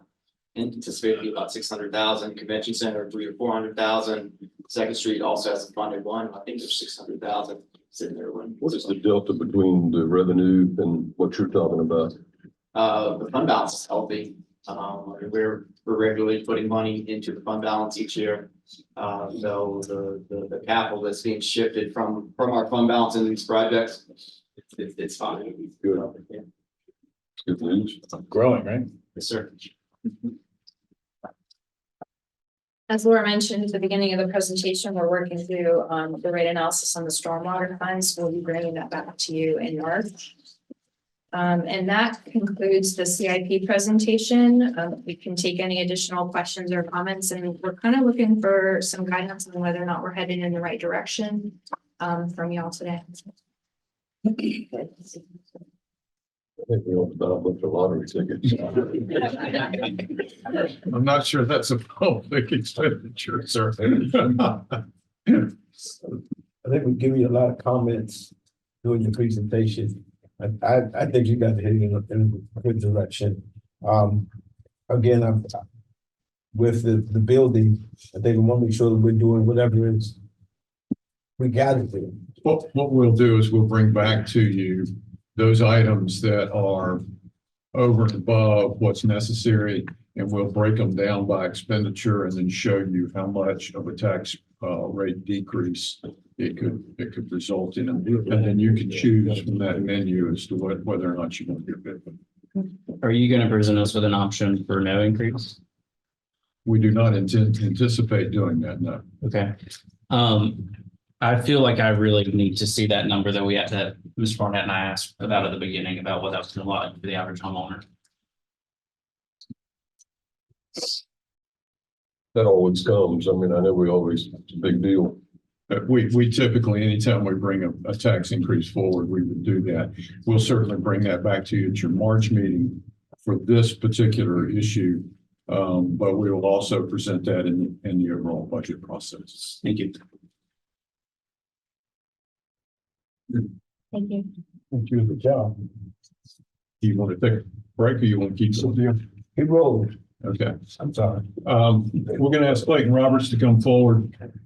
We've been doing some work on employee compensation and benefits. This goes, obviously, the most important thing is the number that we're paying in terms of compensation. But this also includes the benefits, where we are with regard to the portion that the employee is asked to shoulder. And then it also addresses some of the other post-employment benefits process. So, Clayton, if you want to Take it away. take it away. All right, good morning, Mayor, Member Tim, members of council. I'm gonna, Tony mentioned, talk about our employee compensation benefit study. I'm going to start off by first talking about compensation, and then I'll go into the benefits study that we did. The first slide, I showed you this back in November, and I just wanted to put it back in front of you this time and thank you and remind you for the continued investments you've made in our workforce over the last several years. Our employees work hard every day to represent the city, serve the city, and your investment in helping us attract and retain the best means a lot. So thank you. FY21, we did a 2.5% merit increase. If you recall, that was right during the pandemic. And so even during that uncertainty, we still made investment in our workforce. FY22, we started seeing some changes in the market taking off. We did 3% merit. We adjusted the minimum rate of our lowest rated employees to $15 an hour. That year, we also had some ARPA funds that we distributed to staff to recognize them for their work, those employees that were out the front lines. FY23, we embarked on a really comprehensive study. Council invested $7.5 million that year in our workforce. Average employees saw a 9.5% increase. That was in response to the drastic changes we saw in the market, salaries changing daily, very competitive environment. That environment is still holds true today. We are still seeing a very competitive labor market. So in this past year, or this current fiscal year, the council had a 5% salary budget. We shifted all of our ranges 2% and our employees 2%. And then we also provided a 3% merit pool. We increased our lowest graded employees from $15 an hour to $16.07. We also had to make some other targeted adjustments to be competitive with positions that we were struggling to fill and retain. One of them being our RTS recycling trash services, our drivers. We increased them to $20 an hour. Another one that didn't have listed up here, but also our mechanics and fleet that maintain all of the city vehicles. That's another specialized area we're really struggling to recruit. So we had to increase that to $25 an hour minimum in that group. Could you just, since I'm new, could you just give me an overview of how your merit increases work? Is it performance-based? You have a formula for, or does each department determine? Yes, we have a performance evaluation system that the employee manager completes a review. And then each year, based on council's budget, each department is granted a percent. So, for example, my HR department, 3% of our salaries will be earmarked towards merit increases. And then based on how my employees perform my department, I would determine who would get what amount of increase. All that is all the department's recommendations to my department. We review it, and then we send it to the manager's office for final approval. Thank you. So, as you know, since 2020, the compensation landscape has changed drastically as companies compete for scarce labor. So we embarked on another compensation study this year to review our overall competitiveness in today's labor market. We did this by looking at those positions that we're seeing high turnover and we were hard to fill. As mentioned in the previous slide, in April of 2022, council approved funding in $7.5 million to address the compensation. Shortly thereafter, literally the next day, we were getting calls from municipalities, hey, what did you raise your rates to? And then they passed the exact same thing, sometimes doing more than what we did. So again, very competitive market. So we thought it was important to keep monitoring these changes, and we're doing that on an annual basis to make sure that we're not losing too much ground. We're staying competitive to attract top talent. So the compensation study we just completed, we looked at our skilled and field trades positions, and many of those are found in our public works and parks and recreation departments. We also looked at our exempt, our salary workers, public safety, that's specifically police officers, firefighters, and the ranks in between. We also look closely at our police civilians, crime scene technicians, property and evidence technicians. That was an area where we were seeing, again, high turnover vacancy rates. And so we just wanted to see where we stood with regards to those positions. So the benchmarks that the city used, or that we used the top 10 municipalities in the state of North Carolina. We also looked at our regional benchmarks. You see CFPUA, Carolina Beach, and Hanover County. We requested data from Leland, did not receive a response. We requested data from Brunswick County. I believe we haven't gotten it yet, but we should get that data soon. Multiple cities, we've included Charleston, Myrtle Beach, and Savannah. With this compensation study, is it the same group we used back in 22? Yes, sir. Same. And where they from? No. This is done in-house. In-house. Yes, so my staff, so Kim Sampson, Lakeitha Smith on my staff, they're the ones that did a lot of the work on this. Same group that did the study back in 2020. So the analysis we conducted, again, got great staff, spent a lot of time on this. They collected all of the municipalities' positions and associate pay grades. Then the painstaking process of going through each of the job descriptions and matching them up with ours, it was an comparable position. And then from there, once that was done, then we calculated the average compensation for the minimum, midpoint, and maximum. And after that was done, we analyzed the data and we looked and saw that there were some positions that probably weren't appropriately graded, meaning that they needed to be moved up a grade based on what the market was telling us. And so I'll talk about that during the presentation as well. So first, going into our skilled and field trades, this is our non-exempt employees. A lot of them work in public works, streets, stormwater, facilities, recycling, trash. Also includes our parks and landscaping division. Overall, 27 position classifications were reviewed. That represents 215 positions or employees. So for example, we have one job classification for recycling trash operator. That represents 45 positions. So the positions we studied are on average 7% below the market.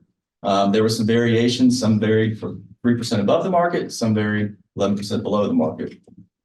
4 of the classifications that you see listed up there were found to be graded below market, meaning that the positions may need to be moved up to a higher grade. And that we believe by doing that is also going to make us more competitive for those positions because we are seeing, again, high vacancy rates at that stormwater worker and senior stormwater worker position. Moving into our exempt positions. 125 job classifications were reviewed, which represents 196 positions. And most of these positions in this group are your salaried professionals that are in our support organizations like HR, IT, finance, communications, budget, engineering. This group also includes many of our supervisors and all the other departments. So the positions studied on average are competitive with the market, meaning that the average for all the positions are within 3% of the market rate. Like we did with the field and skilled trades, we had some that were above, some that were below, but on average, we're within that 3% of the market rate. 2 positions in this group were found to be graded below market, and indicating that we may need to adjust their position to a higher grade to be competitive. Moving into our police civilian positions, 14 job classifications were reviewed, and these positions include like our crime scene technicians, property evidence technicians, traffic investigators. So this represented about 45 positions. The ones studied are on average 6% below market, and we had a variation of 5% above to 13% below. And 3 of the positions you'll see listed on there: crime scene techs, property technicians, and records clerks were found to be graded, probably need to be moved to a higher grade. And those are the areas where we really are struggling. We have had employees leave us recently citing pay as a reason why they moved on the organization. So we think by adjusting them to a higher grade, higher starting salary, that'll help us attract and retain staff in those areas. So looking at our sworn police and uniformed firefighters. So our entry-level positions, our police officers and our firefighters, the data that we've collected shows that we're competitive with the market. Our police officer starting rate was just under 3% below the market. Our firefighter starting pay was right in line, actually a couple of $100 higher than the market average that we saw. And I think a lot of it has to do with the investments and focus that council put on our entry-level workers, making sure we're competitive and we're able to continue to bring in new folks to the organization. And so while our lower ranked positions appear to be on market, I just want to caution though that all these other benchmark municipalities are looking at their pay, and there could be additional adjustments forthcoming. So it's something we just need to keep our eye on to make sure we don't get too far behind. Our upper ranked positions are supervisory positions in both police and fire. That showed they're on average 8% behind market. Some average anywhere between 5% to as much as 14% below market. Like I said, over the last few years, we've really targeted our lower ranks, but now the data suggests we might need to look at our upper ranked workforce as well. Where? Sorry. What was the last thing you just said? We might need to look at the upper ranks of our police and firefighters. And is some of that, like, are you seeing issues with compression from? Yes, that's exactly what we're running into when move from a lower rank to upper rank. It's really creating that compression with those upper ranks, which creates morale issues. Yep. I remember we did this like a while back, and it seemed like we were pretty much on like average. We were pretty much on par. How do we get like so far behind? Like we were way behind. We were way behind on starting salary for especially public safety folks. You may remember we raised starting fire rates by 20%. 22%. Thank you. 22%. So we were way behind before, and thanks to the foresight of council, we were able to get into the competitive range. Right. We did put most of our emphasis, as Clayton said, on the entry-level positions, because that was where we just had such a massive amount of money that needed to go towards this plan that's where we placed our emphasis. Now what we're seeing is the compression issues, as well as just being behind the market in the upper ranks of middle and upper ranks of the public safety, as well as non-public safety positions. Okay. One of the trends that we saw over the last 3 years in many organizations, they've been implementing career ladders, and that is a structural progression path within an organization that provides an opportunity for individuals to advance from entry-level positions up through more responsibility, authority, and compensation. The benefits of a career ladder allow an individual to see a clear path for advancement, which will motivate and engage them to improve their skills, which can then lead to increased retention. Clayton, Yes. are we not talking about police and fire anymore? We've moved on to something different, or is it still included? This, we moved on from police and fire into career paths.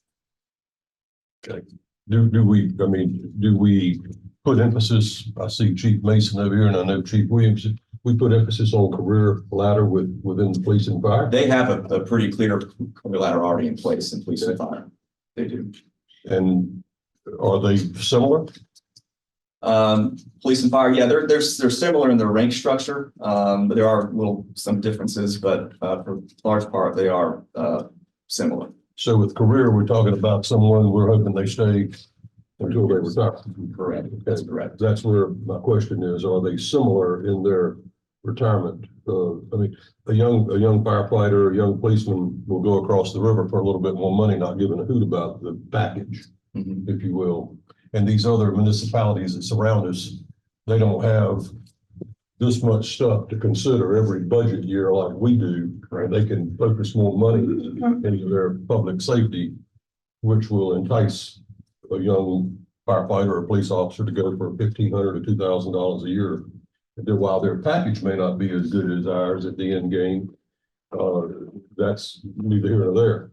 So are they on similar footing? Can we expect a firefighter? I mean, they're both dangerous jobs. Is there equality in the way they end up? So the way they end up, sir, there is a difference. Police officers, when they retire, they get a supplement, and that's something that the state mandates that we give them. So they retire at age 50, which some of them are eligible because they start at 20. They'll get a supplement until they're 62, whereas fire does not have that supplement. So if the firefighter retires today, they're not going to get the additional pay that our police officers get.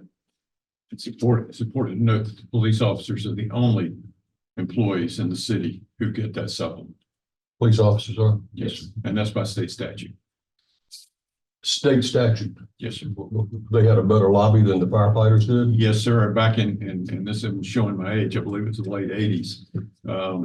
They essentially got it through a very late bill in session, and nobody knew it even got passed until it was gone. And that includes, that's their insurance, post-retirement, they don't get. That does not include their insurance. They don't get any, they don't have the ability to take part in our insurance after retirement. Individuals hired after 2011 do not have the ability to participate in that. The ones before that do. They do, yes. And with the fire department, that's not the case. That's correct. It's not the case. No employee does. No employee in the city does. And I'll talk a little bit about this when we get to the benefits section. So no one that retires from the city of Wilmington can take part as a retired employee with our retirement, with our medical program. Anybody hired after 2011. Okay. Okay. Thank you. So going back to the career ladder, we don't have as career ladders like we do in police and fire, a lot of other parts of the organization. And so we have lost some people to other places because they didn't see any chance for advancement here at the city. And so that's one of the things that our staff is looking at. Where are some opportunities for us to create those paths and those opportunities for staff to continue to grow, so we're likely to retain them. And so here's an example we got from one benchmark municipality in the state for the trades workers. And this is an example of how it works. So an individual right out of high school, very limited experience, could come in at an entry level. As they continue to work and continue to learn new skills, they could advance up to a senior trades worker. And then if they get their certification, and there's a position available to master trades worker, they can move up to that level as well. So these are the opportunities that we're looking in our own workforce. And my staff is currently working with departments, and we're going to be bringing forward some recommendations as part of the budget process to implement some of these. So now I'm going to pivot into our employee benefits evaluation. Okay. Health insurance can be complicated. All right. So I'm going to cover each slide slowly. And if you have any questions, please ask away. All right. Earlier this year, we hired an outside consultant broker, Relation, to evaluate our existing health benefit plans for active employees and retirees. The consultant first conducted a benchmark analysis comparing our data relative to the other local government sectors, benefit plans, and structures. And then finally, they provided us with an assessment recommendations to plan design, plan options, and premiums. I want to first talk about the city of Wilmington's current benefits, what we currently offer, so you're familiar with that. We have 2 medical plans that our employees can choose from. One is our traditional plan, our PPO. Most of us are probably familiar with this one because when you go to the doctor, you're going to pay a copay of $25. You go to a specialist, it might be $60. For prescriptions, you might pay $15 depending on the tier. So you pay copays up until the deductible or your out-of-pocket maximum. The other plan we offer is a high deductible health plan. And basically how this one works is the individual is responsible for all those medical costs up until you reach that deductible. Once you reach your deductible and your out-of-pocket maximum, then the plan pays at 100%. So for example, if someone on the high deductible plan went to a doctor, they're going to pay the full price of that visit, which might be $140. Whereas someone on the PPO is only going to pay $25. All right. To help individuals on the high deductible plan reach their deductibles, the city does provide money into a health savings account. And this is money you can use to pay for those office visits and those prescriptions. All right. Along with medical plans, the city does offer dental and vision. Those plans are 100% employee funded, meaning the city does not contribute any money to those plans. You'll notice previous conversation, retirees for medical insurance, only those hired prior to July 1, 2011 are eligible for our retiree medical. Yes, sir. What's the estimated cost of this year over year? We started to see that tick down. Cost, well, it stays about the same. There is increased year over year, but around $11 million. $11 million year over year. Mhm. Do we have any sort of, obviously it ended in 2011. Do we have any sort of data projections as to when that would start? Oh, you're talking about retirement. Oh, retiree medical. I think that's about $3 million will be spent from what I recall seeing. That's the 2011 pre. And it's going to take years for us to even start seeing those savings because we have employees that are still working with us today that were hired prior to 2011 that aren't going to retire for 20 years potentially, and we're going to have to cover them, till they're at least 65. But it's important to remember that we only cover until 65, right? Yeah. So the supplement is only from retirement until 65, then you're required to get off on medical. And that's $3 million a year. That's what roughly comes out. Yes. Our liability for what we have now, as of June 30, 2023 is $36.5 million is what the city's liability is for those that are eligible for that. For those that are- Say that one more time. $36.5 million is what the city's liability is for those employees that are on the retirement. Okay. I'm sorry, Jennifer, I don't understand. What do you mean our liability? It's costing $3 million a year. What was that number represent? That's the claims. That's the claims expense. For people prior to 2011. No, that's people that are on our plan today. retirees today. And the 36 million is for everybody? $36.5 million is what the city's liability is for those employees that were eligible to be on the city's health insurance after they retire. When we stopped it, effective 2011, so employees hired after 2011 are not eligible for that health insurance, but those employees that were hired prior to that are, and so that is city's liability that we have to report every year, which was one of the reasons the state came and wanted the entities to start funding that liability. And that was the change that most municipalities and counties decided at that time to change their retiree health insurance offerings. Okay. It was funded how before that?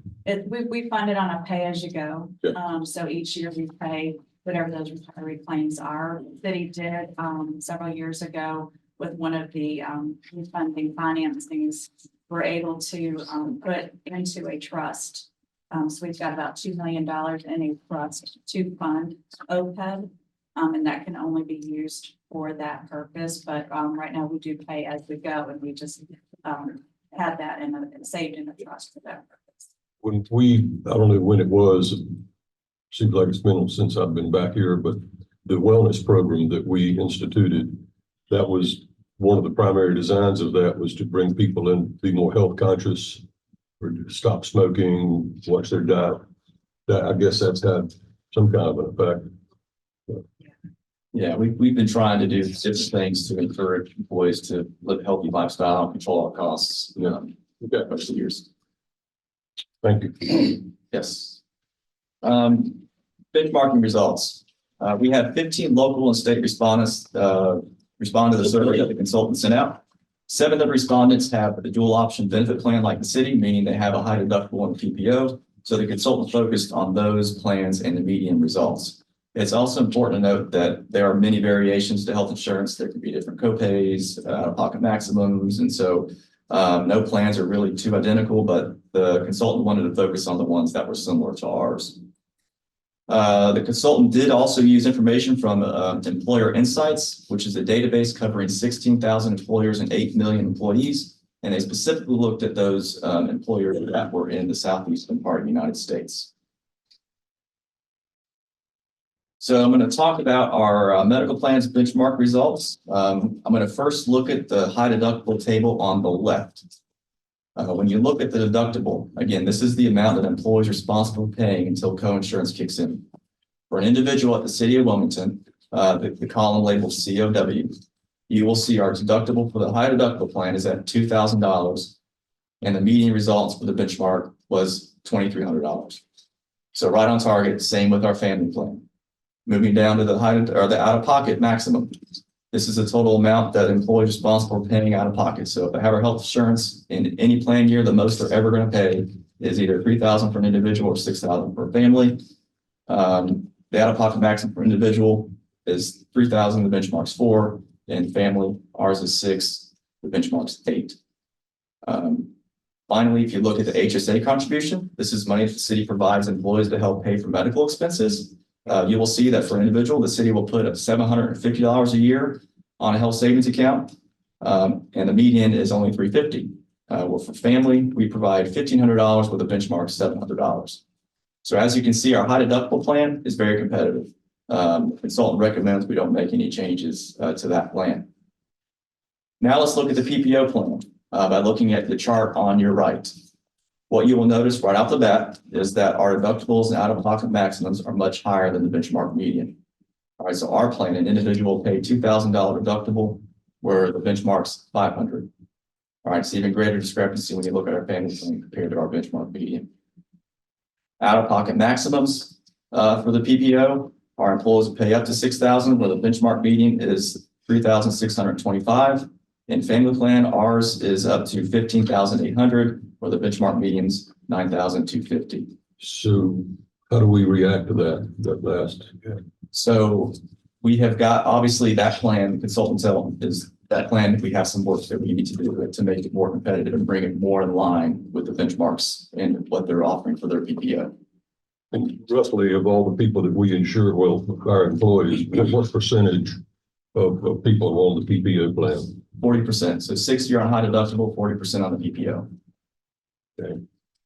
The intention was to drive, when we put the high deductible plan in, was to drive folks to the high deductible plan.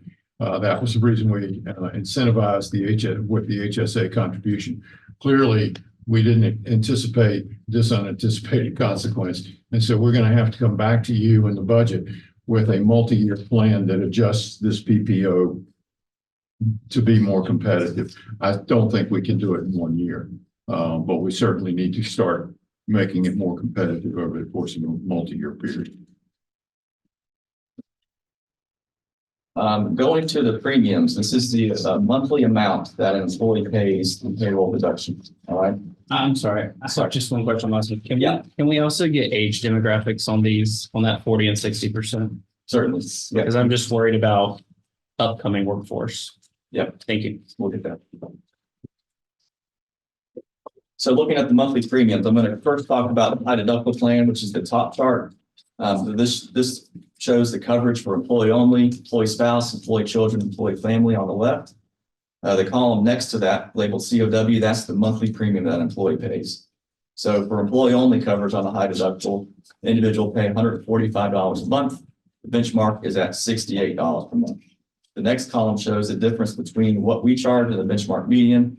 So we would have to reduce our premium cost by 53% to be in line with the benchmark median for employee-only coverage.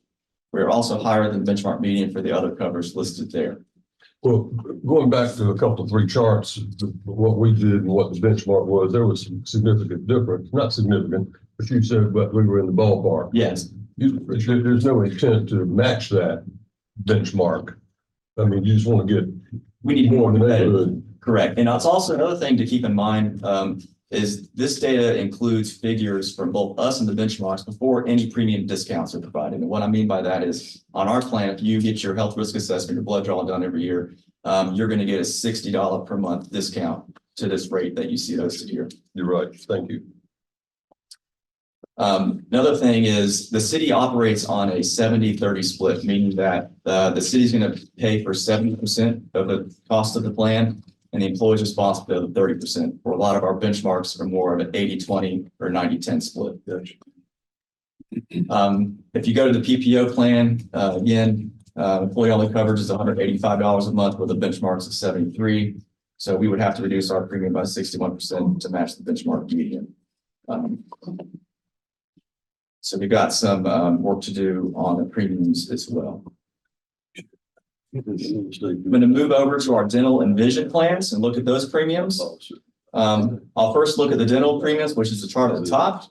You will see the COW employee monthly premium with the cost listed. And then the city premium column is left blank, you'll notice, because this plan is 100% employee funded, meaning the city does not contribute any money to this plan. However, when you look over at the benchmark side, you will notice that those benchmarks do provide some level of employer contribution to dental.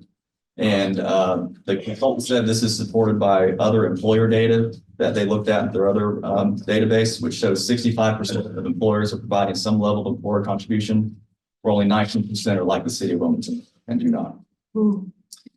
For vision, looking at the bottom chart, you will see CW employee only monthly premiums listed. Our premium is left blank because, again, the city does not contribute any money to this plan.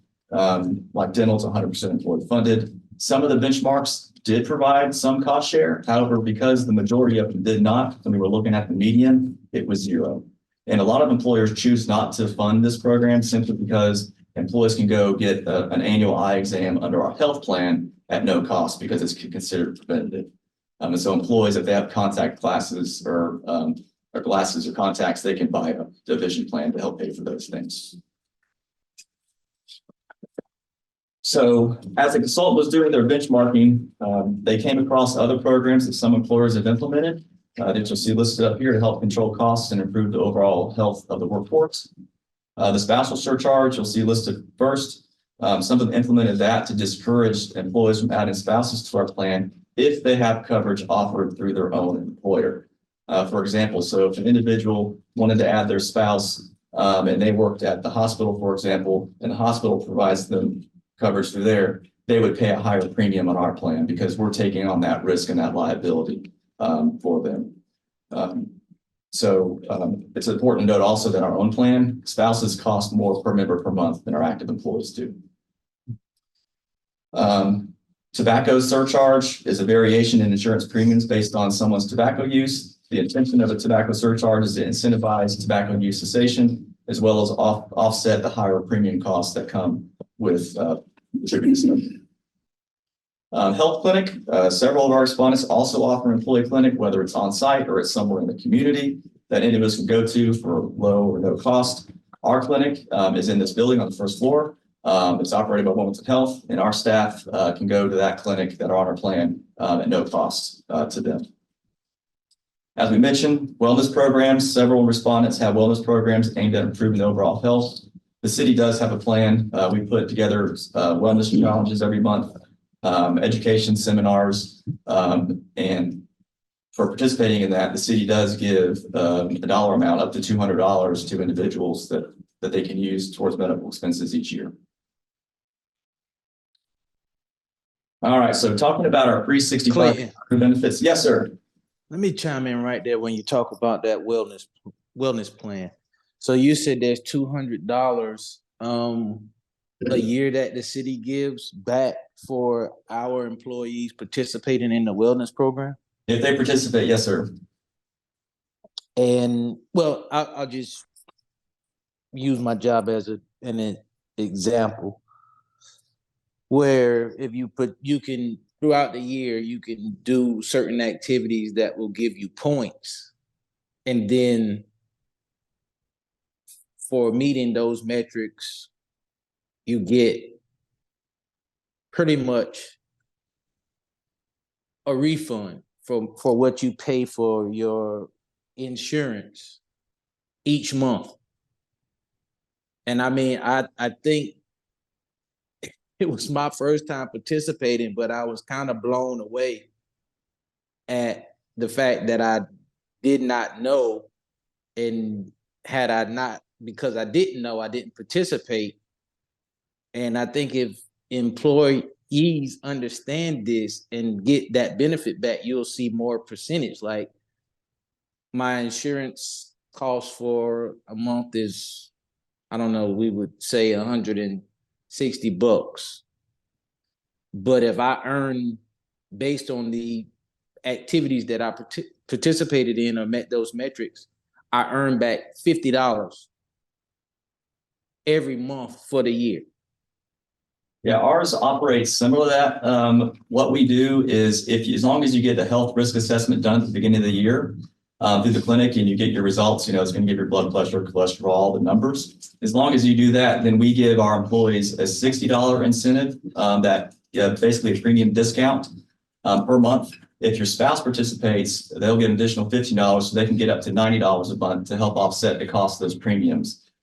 We do offer, similar to what it sounds like your employer does, we have a wellness program where you get points for doing certain things throughout the year. And those points can total up to $200. And then that money can go onto your health savings account or health reimbursement account to pay for medical expenses throughout the years.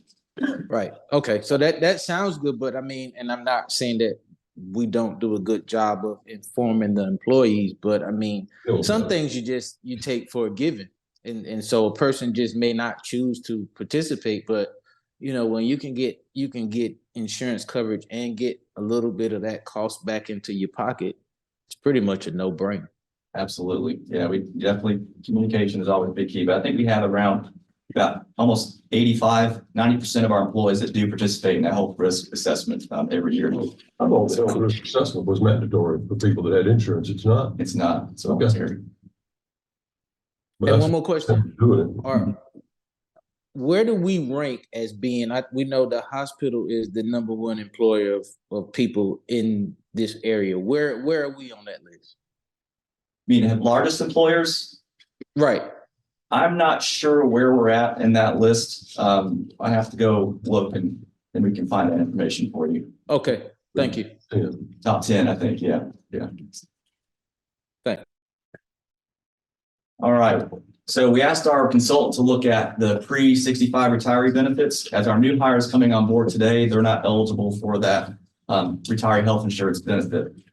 So we heard from employees in the organization that this is something that it means a lot to them, and it makes a big decision when they retire. Because like I said, a lot of our workforce, they start when they're 20 years old and they can retire when they're 50. And obviously you're not Medicare eligible until 65. And so this is something that we're hearing from our workforce. The main reason, going back to what Jennifer said about why we stopped this back in 2011, was because of GASB requirements, which ensure that local governments' other post-employee benefits, OPEBs, are properly funded to avoid future payment shortfalls. And data shows that average life expectancies are going up. This means that retirees covered under our health plans are receiving benefits for more years. We also know that as we get older, we have more health issues, and so they're costing 3 times more than our active employees. And so many local governments, including the city of Wilmington, phased out the retiree health program back in 2011. Of the benchmarks surveyed, 7 benchmarks no longer offer retiree health coverage or have phased it out like we have. Only 4 of the benchmarks still offer coverage to retirees, but they have very strict eligibility requirements. And what I mean by that is you can get retiree health coverage, but you have to be with the city or town for at least 30 years to pay the same rate as an active employee. If you only retire after 15 years, you're going to pay 50 or 75% of the total cost of that coverage. So an alternative to providing medical coverage to retirees, one benchmark has implemented a retirement health savings account, RHS. The retirement health savings account is only offered to those employees not eligible for the city's retired health insurance, and it operates very much like a 401k.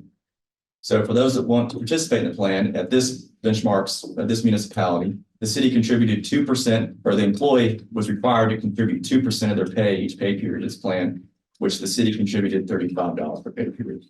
And these funds add up, and at the end of their career with the town or the city, they could use these funds to then go out to the public healthcare exchange and purchase a plan on their own with these dollars. All right, so it's in its account. We're helping them save up for that they can then go out and purchase their own health coverage when they retire from us.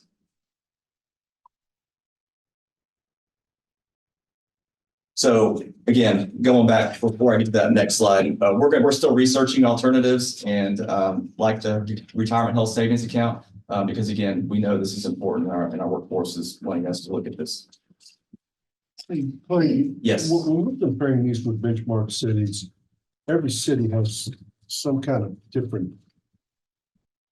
tax structure in some way, shape, or form. Some are getting food and beverage taxes like Charlotte and Hillsborough and Raleigh, where they're using for assets that we were talking about. Others get, based on how their county commissioners distribute sales tax revenue, get more of a 50-50 proposition as opposed to 70-30, the way we have it here in Wilmington.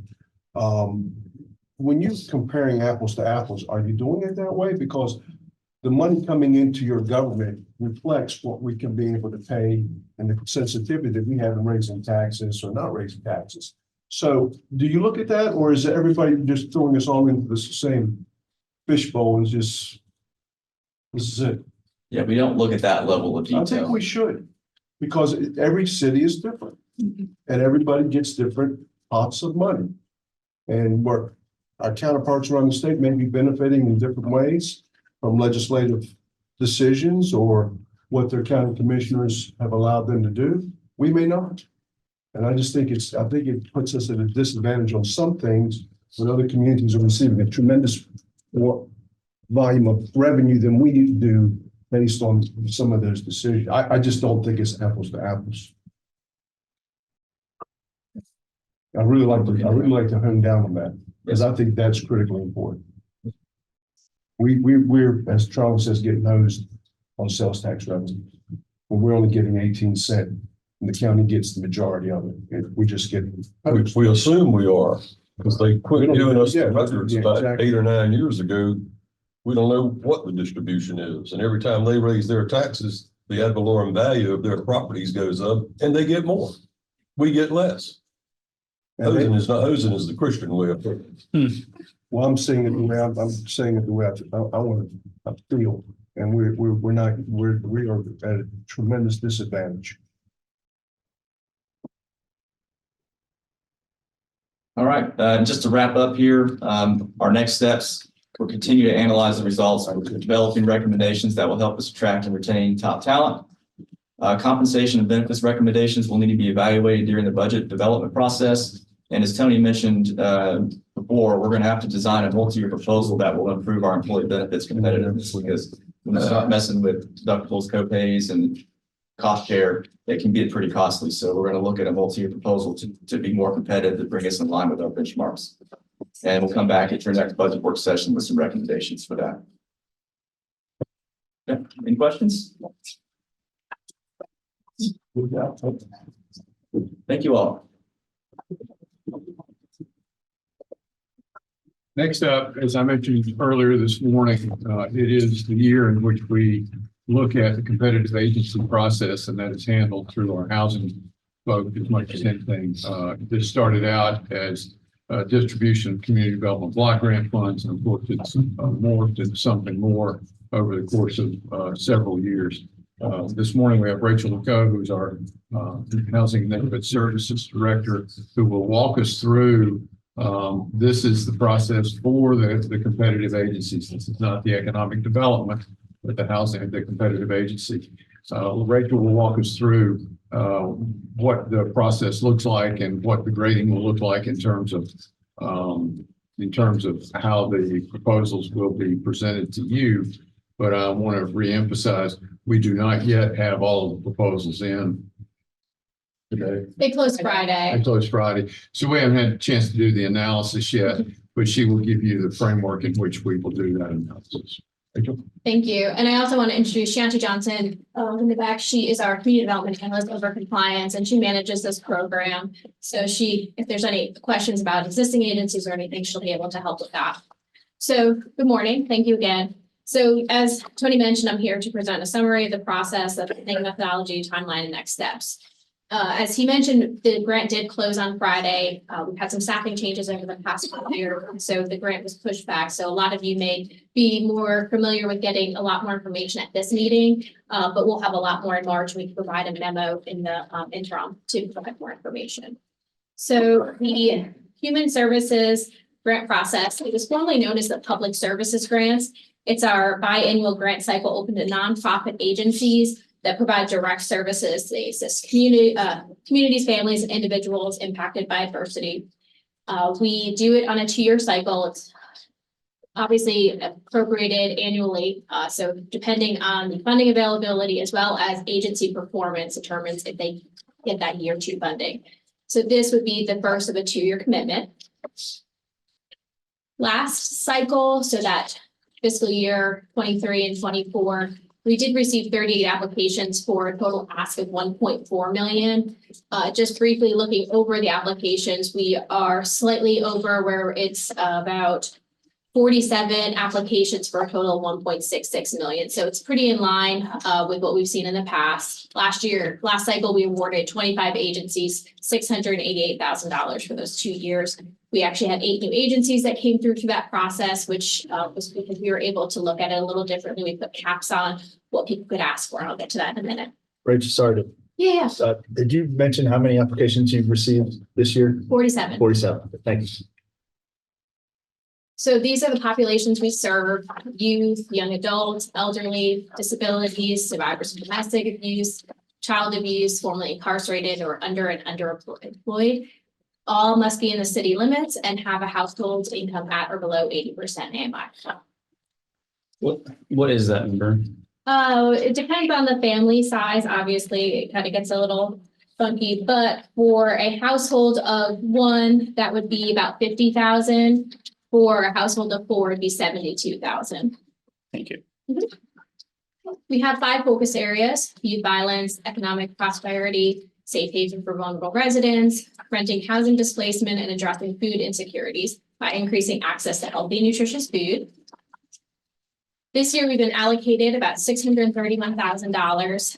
What we do is we have a minimum and maximum grant of $10,000 to $50,000 per program, but we have an agency limit of $75,000. That is because we are funding programs and not necessarily the agencies. So you may have a Blue Ribbon Commission, Voyage, they may come in with 2 or 3 different programs. And so in total, we will not award them more than $75,000, but each program may get awarded a little bit differently. What we added in the last cycle was allowing a 25% of the grant to be awarded upon execution of the funding agreement. We only had a couple agencies take us up on that, but otherwise we work on a reimbursement basis. The funding year again for this cycle would be for fiscal year 25 and 26.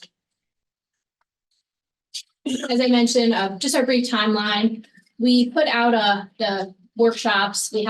We require a mandatory workshop, so that way it's a chance for them to really understand what's going on, ask some technical questions, potentially meet partners if they want to partner with an agency, because again, you don't want that duplication of effort. So they may find that someone else is applying that does similar work and they're able to partner. We did it virtually again this year. The application deadline was this past Friday. Following this meeting, as I mentioned, we will be submitting a memo to the city manager and council with applicant information similar to what you're used to receiving at this meeting. During the month of February, staff will be reviewing all of the applications and meeting with applicants. This gives us a chance to really get to know them, their programs.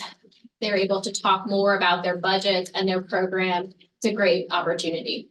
We'll be presenting our recommendations to you at the March meeting, and then it'll be part of the budget process for approval. So again, starting through, we had the mandatory workshop. We actually had 2, but we added the third. We had a few folks who missed out for whatever reason, and we didn't want to leave anyone behind. So we were able to squeeze in the last one on that January 19th. We had 63 agencies attend and with 110 representatives. So as I mentioned, what we'll be doing now is evaluating the applications for completeness and then be able to review and score them based on our criteria. The applicant, again, will have an opportunity to discuss their applications with our review team. This is just a brief snapshot of the evaluation criteria. As we changed it last cycle, where we're looking at past performance as if you're not performing well, it's a negative, not if you're a new agency, it's not hurting you. That it used to be structured a little bit different, where it was harder for new agencies to get in. And so that's where that is. And so then the application is incomplete or inaccurate, that's where you're losing points. But if it's substantially incomplete to the point where we can't review it, then it wouldn't move forward to that point. Question. Yes, Does our application criteria have any like financial considerations? absolutely. These are primarily or all nonprofits? Yes, they're nonprofits. So that I believe it would be public information, but it would be interesting to see. I think good for our purposes as scoring criteria, maybe not this time because it's too late, but to see what the executive director's salaries are as a part of a criteria for scoring. And I'll get into that. Baseline of their total income. That's typically in their 990s, the executive director. So we're receiving that so we can see it. But yeah, I don't know that it's necessarily evaluated as a criteria, like you said. So that is something to consider for future ones. And then just wondering how the diversity, equity, and inclusion points are measured. Yeah, and that is typically that, I'm gonna pull up what we're looking at. What we're really looking at with that is, are the folks that are being served represented by the staff and volunteers that are serving them?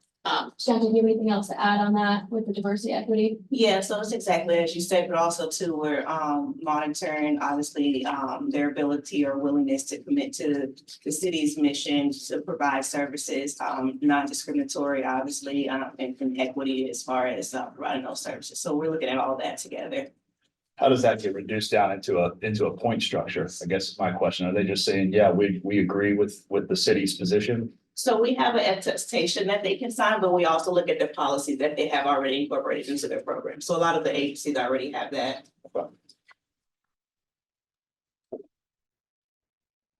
So when we're looking at their performance management, as I mentioned, we are asking them to give us specific outcome statements. And so that is what we're doing. We measure these in the middle of the year and at the end of the year, and that's what factors in. If they're not meeting their performance measures, that's where we would come in and say, well, look at the funding structure.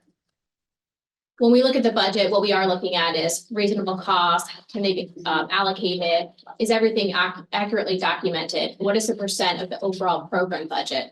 Again, we are not looking to be the only funders of these programs. We want to be a piece. This program is how we are leveraging our HUD funding. They want to see how we're using local dollars in the community to fund similar programs, and this is our opportunity. So that's what we're looking at. How are they using it? Again, reporting, we do middle of the year and end of the year. We look at internal agency documents, board of directors, audits, any lawsuits or staff changes that come up. That's what we want to see, especially with the audits. But that is just a brief overview. So that is all I have, but I'm happy to answer any of the questions. I have a question. I have a question. Go ahead, Kevin. Back to Luke's question about the DE&I evaluation criteria point. Who sets those metrics?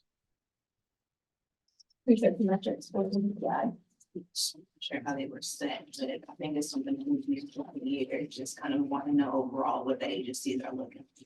I'll find out how they were set, who kind of set them and what the standard was. Yeah, and I think we need to set them. Mhm. Yeah, we definitely need to have metrics going forward, because if that's an initiative, and I don't, again, it's my opinion, I don't think we've been really strong on that initiative. I would like to see us do better as it relates to that, because again, as the city of Wilmington, we set the precedence for what takes place in this community. So I would love for, and the fact that we have a DE&I department, which is missing a director at the moment, but still, you know, if the question is asked, what are we doing? You know, we need to have something that's really tangible to say that, hey, this is what we're doing, and you know, so yeah, that's important to me. So. Yeah, and I believe this was added to the process during that while the DNI office was being set up. So I think that it was done in coordination. But I'll find out exactly how that looks and obviously continue to look at that. Thank you. One of your criteria is that the services have to be within the incorporated city limits. Yes. And maybe, and so one of the some of the folks at Nourish NC have indicated to me that we're not supporting Nourish NC per se. Is that true? Oh, Do know? we supported them last year and they have submitted an application for this year. Okay, and was that the first year, last year? I believe last year was the last cycle, the first cycle that they were awarded funding. Okay. Yeah, yeah, I believe that was their first. So we are supporting. Mhm. Yes. Okay, very good, thank you. I think I saw something where you said, projects that were awarded the year before. Mhm. Are you looking at them differently? Are you? That's where they can get the negative points if they're not performing. And so if you have an agency that's just not submitting anything on time, we have to constantly ask, that's where they're going to get that negative. If their documentations are not in order, all of that is what's being considered for that past performance. It's more of a negative. It used to be that we stuck with who we funded. Now it's how are they actually performing? Previously, you got points if you were funded before, but now the question is, they discount you if you don't perform well under the system. Okay, but you're not limited because you got funded before, only unless you do a poor job. Right. Okay. Talking about the DEI stuff, I don't see those letters anywhere in your presentation. Is that correct? I'm just looking at page 4, populations to be served. No, we didn't supply all of those requirements. We can get those to you, though, part of the application. Okay, thank you. I mean, the reason I bring it up is I just want to make sure that we're actually talking about. I think page 4 is a great explainer for people who are looking to learn more about this program of who we're serving. Just want to draw people's attention to those important communities. Mhm. One last follow-up. We're not, saw a letter circulated recently. We're not gonna adversely score organizations that are not affiliated with COC, or we don't have anything coming forward to that effect. That's currently not in any guidelines for this.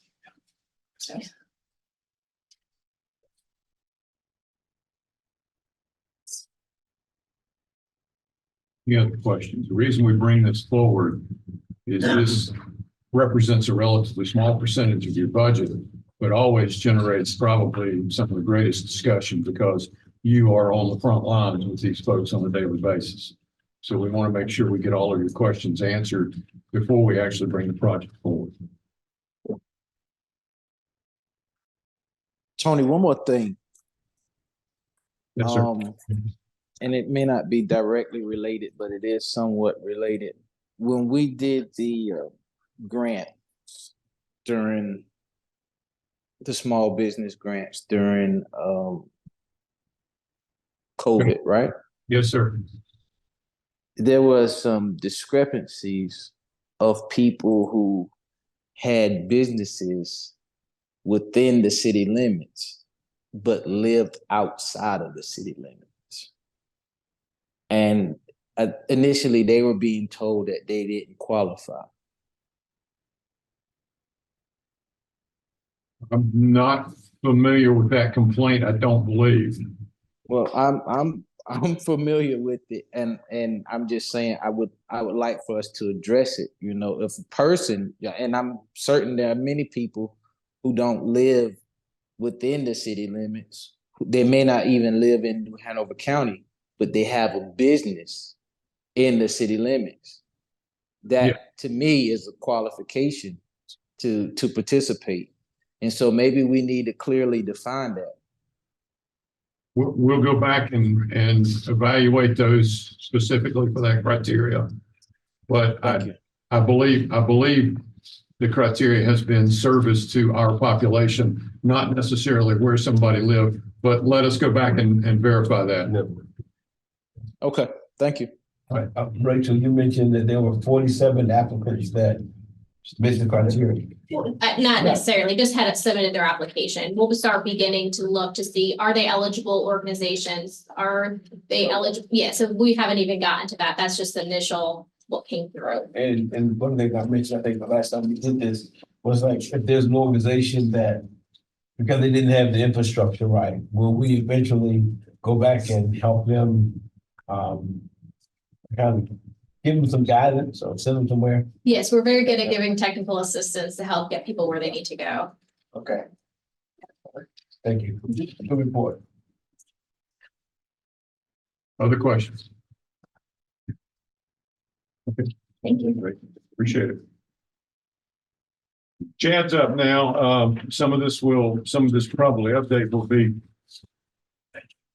It has not yet had the light shown on it with regard to your preference for seeing tax increases associated with certain modifications.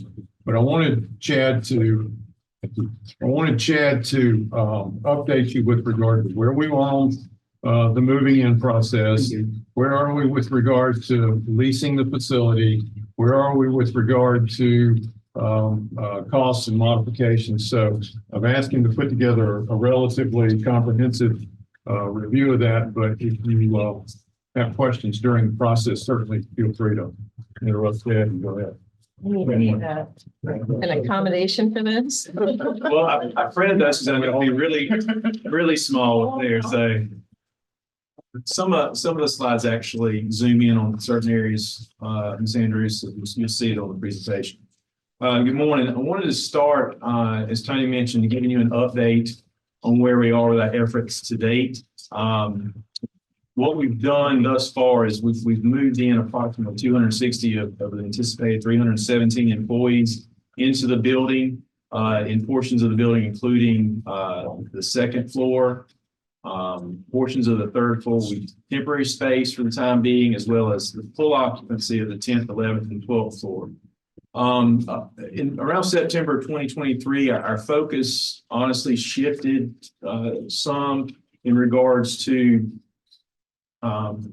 simultaneously we're doing the design work related to the upfits, but we had a shift in our priority to reprioritize selling and vacating these properties, primarily related to the variable debt component. We could not effectively market and sell these buildings and these properties while we were still occupying them. So that's the reason we've moved 260 employees to date into these areas. That effort was an undertaking, a team effort related to coordination. We had considerable efforts put into reconfiguring cubicles to meet those needs of those departments, as well as some associated electrical work related to those cubicles. Another benchmark we reached early on was hiring Cape Fear Commercial to help us with the leasing components. We've had a lot of activity, a lot of tours. We probably average 3 tours a week, varying in size from tenants who want an entire floor down to 1,000 or less square footage, some of them. We've got 3 tenants committed. You've seen those come through your agendas, including Local Government Federal Credit Union, Link, as well as the CVB. Currently, we have numerous tenants. Again, we had a very busy week last week with tenants looking at the building. We continue to see strong interest in leasing space. Yes, sir. How many square feet are represented in the 3 tenants committed, or have they not been executed and it's not public record yet? Roughly, I would say 9,000 to 10,000 square feet, Aubrey. I'd say 8 to 9. In total? 8 to 10. For those 3 tenants, yes, sir. All right. The other 2 are coming. Yeah, CVBs have been approved. The other 2 are in the works. All right. They've committed in writing, just haven't been approved, formally approved. We've also, during this process between purchase and now, we've hired LS3P to assist us with the upfit design and test fit process for those tenants. Part of that effort related to LS3P and their contract was developing the schematic design plans for the building. That involved a coordination of meetings, several meetings with city staff, department heads, to gain input and feedback related to our priority areas of customer service, safety, functionality, and increasing collaboration between the departments. We also have taken the FCA, which we talked a little bit earlier about, and taking that 30,000 foot analysis and data that's provided and prioritize some of those projects. And you saw those listed in your CIP. We've also worked closely internally with Skyline staff as well as finance and budgeting to coordinate funding for those priorities.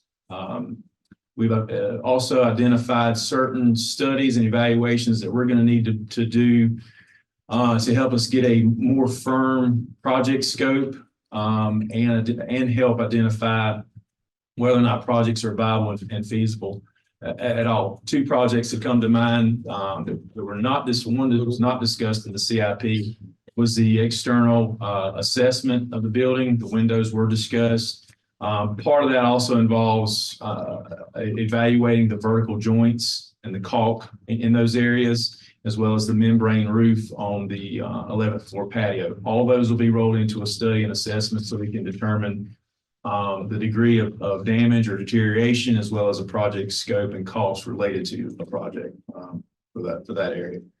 The other project we're working on in terms of evaluation is an assessment and pro forma related to an LED conversion for the building for lighting.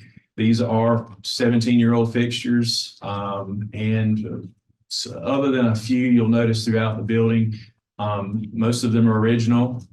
We're doing an assessment. We're in the process of doing an RFQ for an assessment to evaluate the pro forma of a conversion, the recovery time based on what that estimated cost would be, and paying it off. So before we propose an LED conversion, we obviously need that information to provide you with it.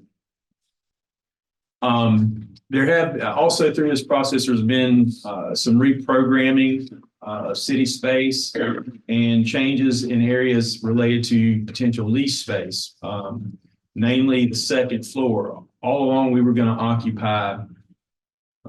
operationally occupy certain portions of the second floor because those are areas that basically some infrastructure terminates into the building.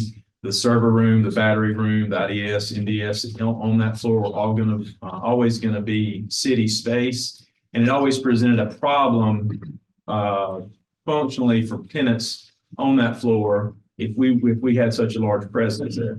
So when we got into this process of creating a space for IT, we realized that since we're already going to be on the second floor, it made sense to put IT on the space that was originally designed as IT space for Thermo Fisher. So as of second week of February, IT will be relocating fully into the second floor. Rachel and her staff have already relocated to the second floor. Also, other things that have come up is one thing we didn't really factor in on the first floor was the interest that would be that we received for lease space on the first floor. And that was not necessarily a driving factor, but it was a factor we considered when we realized that some of the departments we had on the first floor, because of our perception that they were more forward facing and needed direct exposure to the public, wasn't necessarily the case in terms of how they do business now. So that lease space has been freed up. That first suite there on the left, where the fire marshal's office is, will be the the space for the credit union. That also freed up a space on the other side of the elevators that we're actively marketing to for tenants. Those spaces are both very marketable because they're on the hard corners of the building, as well as the ability for potentially an exterior exit and entrance for those areas. Internally, we've also been developing the policies and procedures for the operation of the building. We've established a vendor list of about 30 vendors to help us with the operations as well. Did we adopt a lot of that from the previous owners? We have obtained a lot of their vendors that are familiar with the building? Probably 95%. And now we're going through working with finance and procurement, seeing which ones we want to bid out. Some of them are proprietary contracts. Some of them, honestly, we're going to bid out because we just have not been happy with the service. We're also developing, Thermo did not have a redundancy pattern for some of their key contractors. So we're doing that. We're going to, for example, electricians, we're going to have probably 3 or 4 electrical contractors on call so we can get the best service. If you move now to schematic design, again, you have these printed copies in front of you. This is we are at the phase of 100% schematic design. That is not to say we're not at an ability to take comment, questions, concerns, edits back to LS3P. This was an important phase for us to get to because ultimately the question, as it's already come up, is whatever you design, we need to know what it's going to cost. We could not give you a cost until we got to 100% schematic design.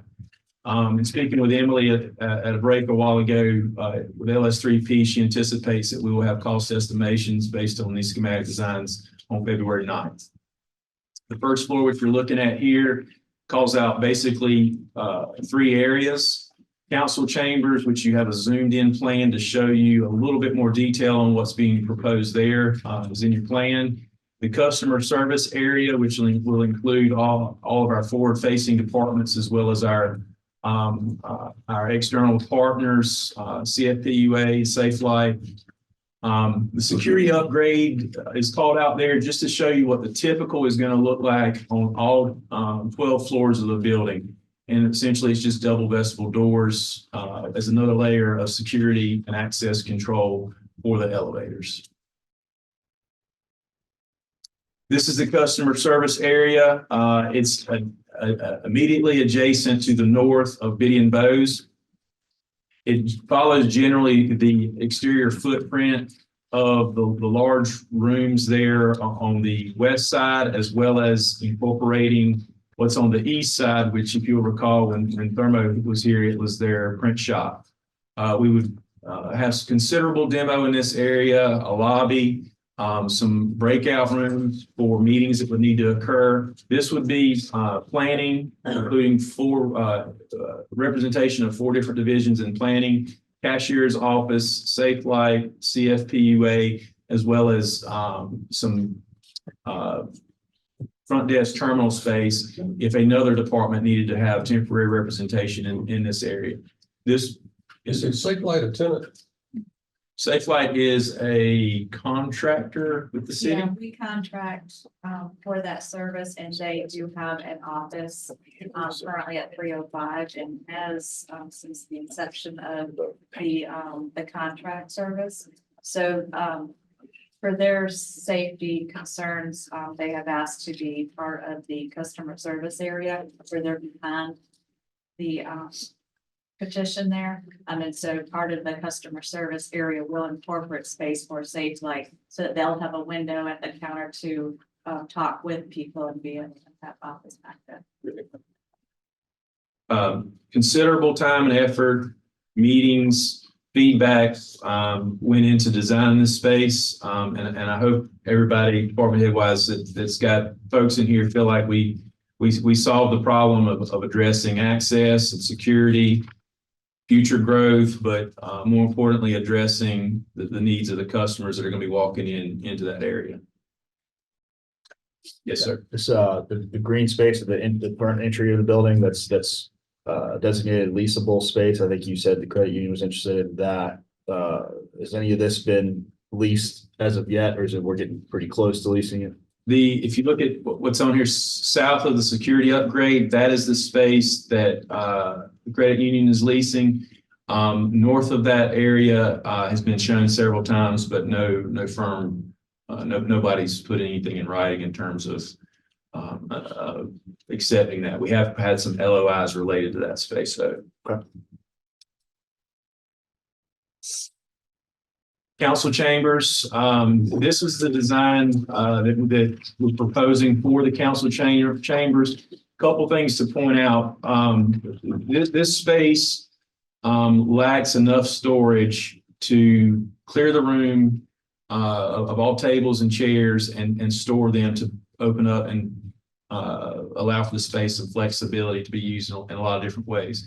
This design meets several criteria. It upgrades and has the space ADA accessible through the ramp on the north side, stairs accessible to both secure areas for staff to access the dais, as well as for council members to come down to the front area. You can see the steps. Basically, the dais area would be the only raised area of the room. The design allows us to fix all those components there, but still close those flexible doors, partitions that come through, and essentially 6 of the 8 rooms available Monday through Friday for tenant use, city use, or leased use if we ultimately go that route. Chad, there's 2 tall rectangular things on the left side there. Is that smaller one a door? 2 tall. You talking about in the storage flex areas? Up there where it showed the top left picture, that one right there. Is that a door? Yes, sir. It's a door. It's a way out. Correct. Thinking ahead. That too, sir. Point of exit more so than point of entry. As was mentioned, like waiting on this, what is your time frame for this? Well, I have that in there. There's a multiple components to that question, but we're pushing on a baseline of getting into this area by October 15th in time for the second meeting in October. And I'll get to ways that we're working to even make that even a shorter timeline. Yes, ma'am. Can you talk about, so the storage and flex and storage back there, is any of that potentially going to be used as a retiring room or for closed sessions or anything like that? Well, that's feedback we would love to hear. We are not happy or not excited about turning that hallway and as nice as it is in terms of its view into storage space. We've had numerous meetings about it. Had one last week and asked Emily and Charles Bone to please find us some storage that meets our needs, but not utilize that in that manner. The original plan that we had the northern storage flex area as a retirement room. It had a doorway with stairs leading down into that area. But that's certainly something that we can look into if you would like to have a retirement area on the backside back there. Yeah, I think I've seen council chamber set up where, there were doors to the back, and so that, it was a quick escape, Charlie. There have been times. Okay. No, you mentioned, I thought that this storage area was because there were a number of tables. Yes, sir. I want to say the number of seated is 400 to 500 people potentially in this space. Thermo never designed the facility to clear the room, so to speak.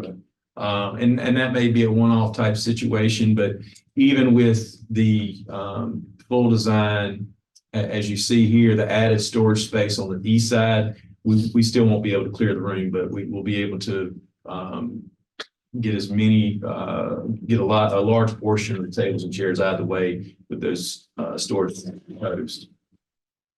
Well, let me ask this, in the section of that large room that we're going to call city council chambers, is there an absolute necessity for the chairs to go in and out on a regular basis? Everything here, I mean, I understand your question, but everything here is fixed. Pardon? Everything here that you're looking at is fixed. It will not be adjustable. It'll be secured on the floor. You talking about the dais? Yes, sir. I'm not talking about the dais. You were just talking about storage for chairs. Correct. What chairs? The tables and chairs that will be in the room for, because again, there's essentially going to be 6 divisible rooms in there. each with their own tables and chairs like they have now. If there's an event or a need to have an event in there where we just open it up and there's minimal amounts of tables and chairs, that is the issue of trying to store them. We don't have the degree of But storage. I mean, that's not like on a regular, It would be a rarity. yeah. Correct. Okay. Well, I do feel like we would have to have a policy in place about how many rooms we set. I mean, I kind of feel like we would have to do the whole room for every council meeting, because I don't want us to get into the business of saying, oh, I guess that 50 people are going to come this week versus this is a controversial issue, 500 are going to come next week. Well, to that point, if you look at the call out box on council chambers, every council meeting would have the fixed area as well as those two rooms on the west side reserved for council meetings. You have a pointer or anything? What the hell are you talking about? This area right here, let me go up a little bit. These two rooms would always be available for every council meeting in combination with this. When you combine these areas, it seats well more than what Thalian seats now. I want to say somewhere in the range of 200 plus people can be seated in that area. So, thank you, sir. We've had 200 people in that damn council chambers. And if there's if there's an item or an issue on an agenda, it's all of our leases are being written in a way that the city has proprietary use over the whole facility. So we Y'all decide you want to annex Monkey Junction again, we certainly could open the whole thing up. all these will be available, and we would have plenty of seats. I mean, for tables, God's and sakes, the room's there. Yes. Hell, it's bigger than the ballroom. So the two rooms in the front of, well, all don't have chairs in them anyway, right now. What they do. They do, but they're the existing ones that we purchased with the building. Those chairs are incredibly heavy and the tables do not collapse. So they're not suitable for storage. So a lot of your cost is going to be FF&E storage or FF&E associated with this.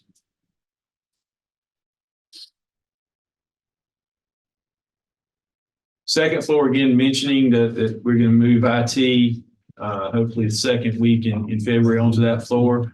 That kind of, I don't know that necessarily that color, but this area right here will all be IT, then moving west. This gray area is core that we were going to maintain and manage anyway. Rachel's. Yes.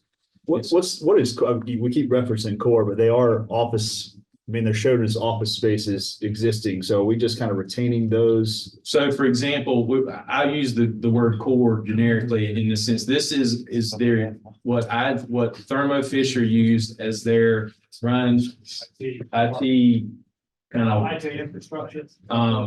Caged in area for storage of computers. There's a help desk along this area So here. it's not really leasable space. It's not really usable space for our purposes. Correct. And it takes up a lot of square footage, and it was going to be square footage we were going to have to replicate on the third floor. So it just made better sense to put them on the second floor where it already existed. Understood. That's the second floor. Third floor, kind of color coded areas. There'll be several aspects of the police department on this floor, primarily occupying if you cut the floor in half, everything to the west of the center of the building will be some form or variation of the police department. This color down here, whatever that color is going to be the fire marshal's office. This area is reserved space for the Traffic Services Center, which we would anticipate relocating in 2028. We're basically, as part of this process, walling that area in and reserving it only at this point. There is some demo that's proposed or would need to occur to accommodate that area, but we would not demo those offices until such time as 2028 or whenever that facility moves in. Ernie, this plays into the southeast precinct. Yes, sir. The police department has vacated southeast and are located in a couple of different locations. One of them is down on River Road in the old engineering space. This will be the other space. Here's an equipment storage area, but this will be the other space for personnel. And that's a savings of what, $15 million? It'll be estimated, yes, sir, somewhere between 10 and 15 million.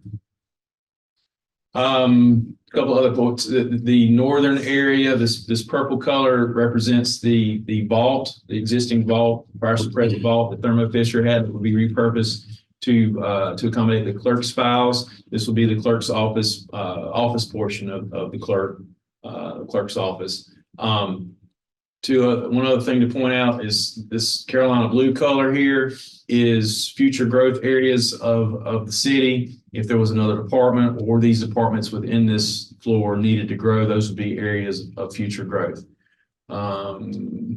Chad. Yes, sir. So is the clerk's office permanently going to be the third floor? Permanently, yes, sir. Right adjacent to that existing vault. Okay, and the clerk's office is sharing that floor with whom? The police department, eventually traffic services, the fire marshal's office, and actually these three offices right here would be future growth and the emergency management. Okay, so what's is there some precedence on getting her permanently to the third floor, or what's going on? What's the status with that? Well, our plan is, and I'll get to the scheduling in just a couple more slides. Our plan was to phase the project into two different phases, with the first phase being city council chambers. The second phase would be the third floor, and the incidental changes or upfits throughout the building. But with that's feedback we certainly need to hear at this point in terms of how we're going to bid the project and prioritize certain areas. Well, I think, correct me if I'm wrong, but during the course of this morning, we've heard of a few council members say that they're okay with council meetings continuing to be at City Hall for a while if it saves us some money, and I'm on board with that as well. But also I thought that one of the huge selling points for me for this building was the vault, because we had a previous council woman who was not satisfied with the way the city clerk's records were being stored. So, you know, I wanna see us put some precedence into that. Yes, sir. Thank you. Speaking to Mr. Spears to timeline and scheduling, this project timeline reflects a phased approach to the project, where phase one would be completed October 15th.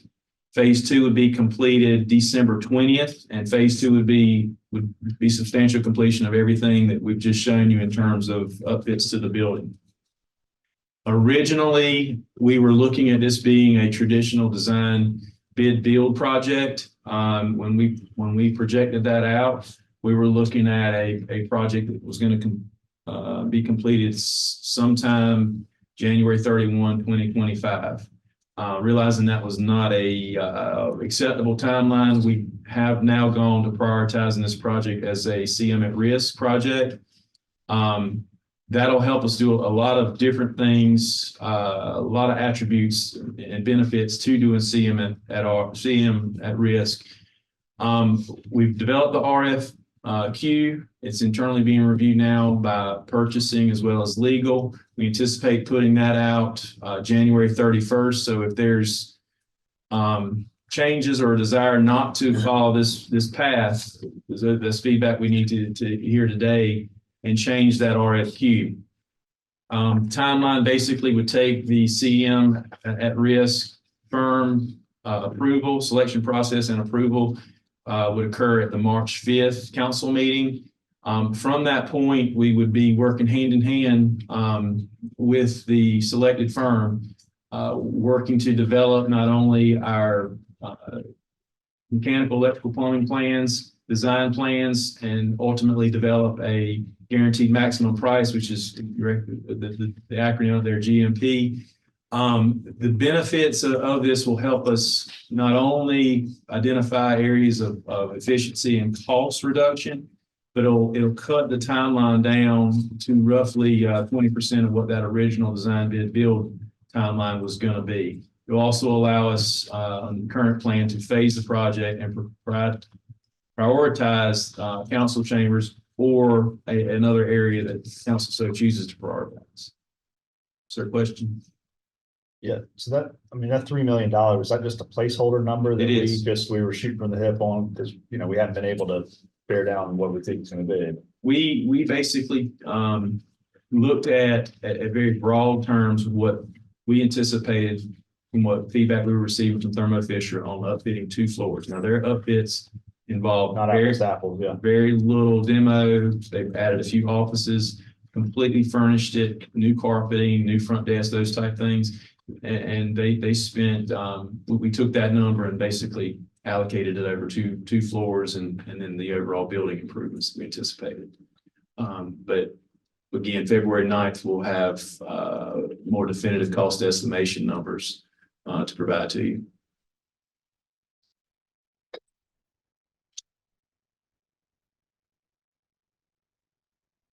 Any questions or? Chad, the space that was formerly Biddy and Bose, have we gotten into any discussion about what's going to happen with that? We've got a couple different scenarios. We've had some tenants ask about the space. There's some limitations related to access.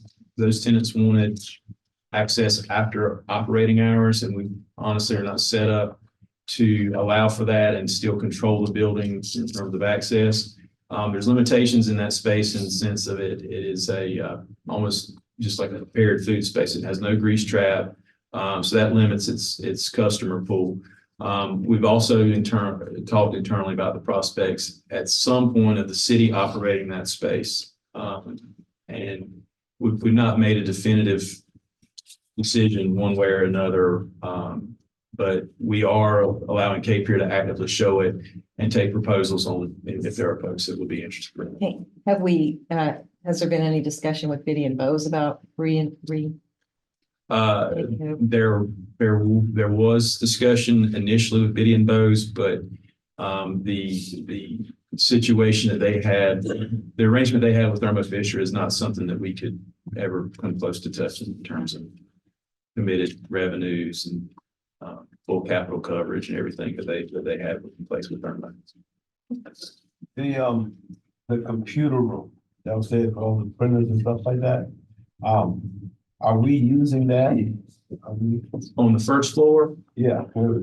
I think you're referring to the Kinko's or FedEx printing shop. That has been relocated that was an internal service for Thermo. That's been relocated to the 5th floor.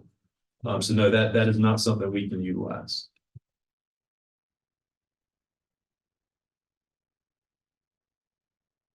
Questions? Well, it looks to me like the council outfit may be the easiest one. It's just an elevated decks, and you're gonna have the breakout room where you can open them up. Except for the fact we're gonna have technology upgrades to be able to go in there, but yes, sir. Because the technology upgrades at Thailand need to be done too, because it's hard for us to hear. Maybe we're getting older, I don't know, but it's definitely something. I'm getting older, but Yes, sir. I know it's challenging. Yes, sir. That building. I like the idea of getting in there in October. Well, and I mentioned we've got some other things we're working on to expedite that timeline.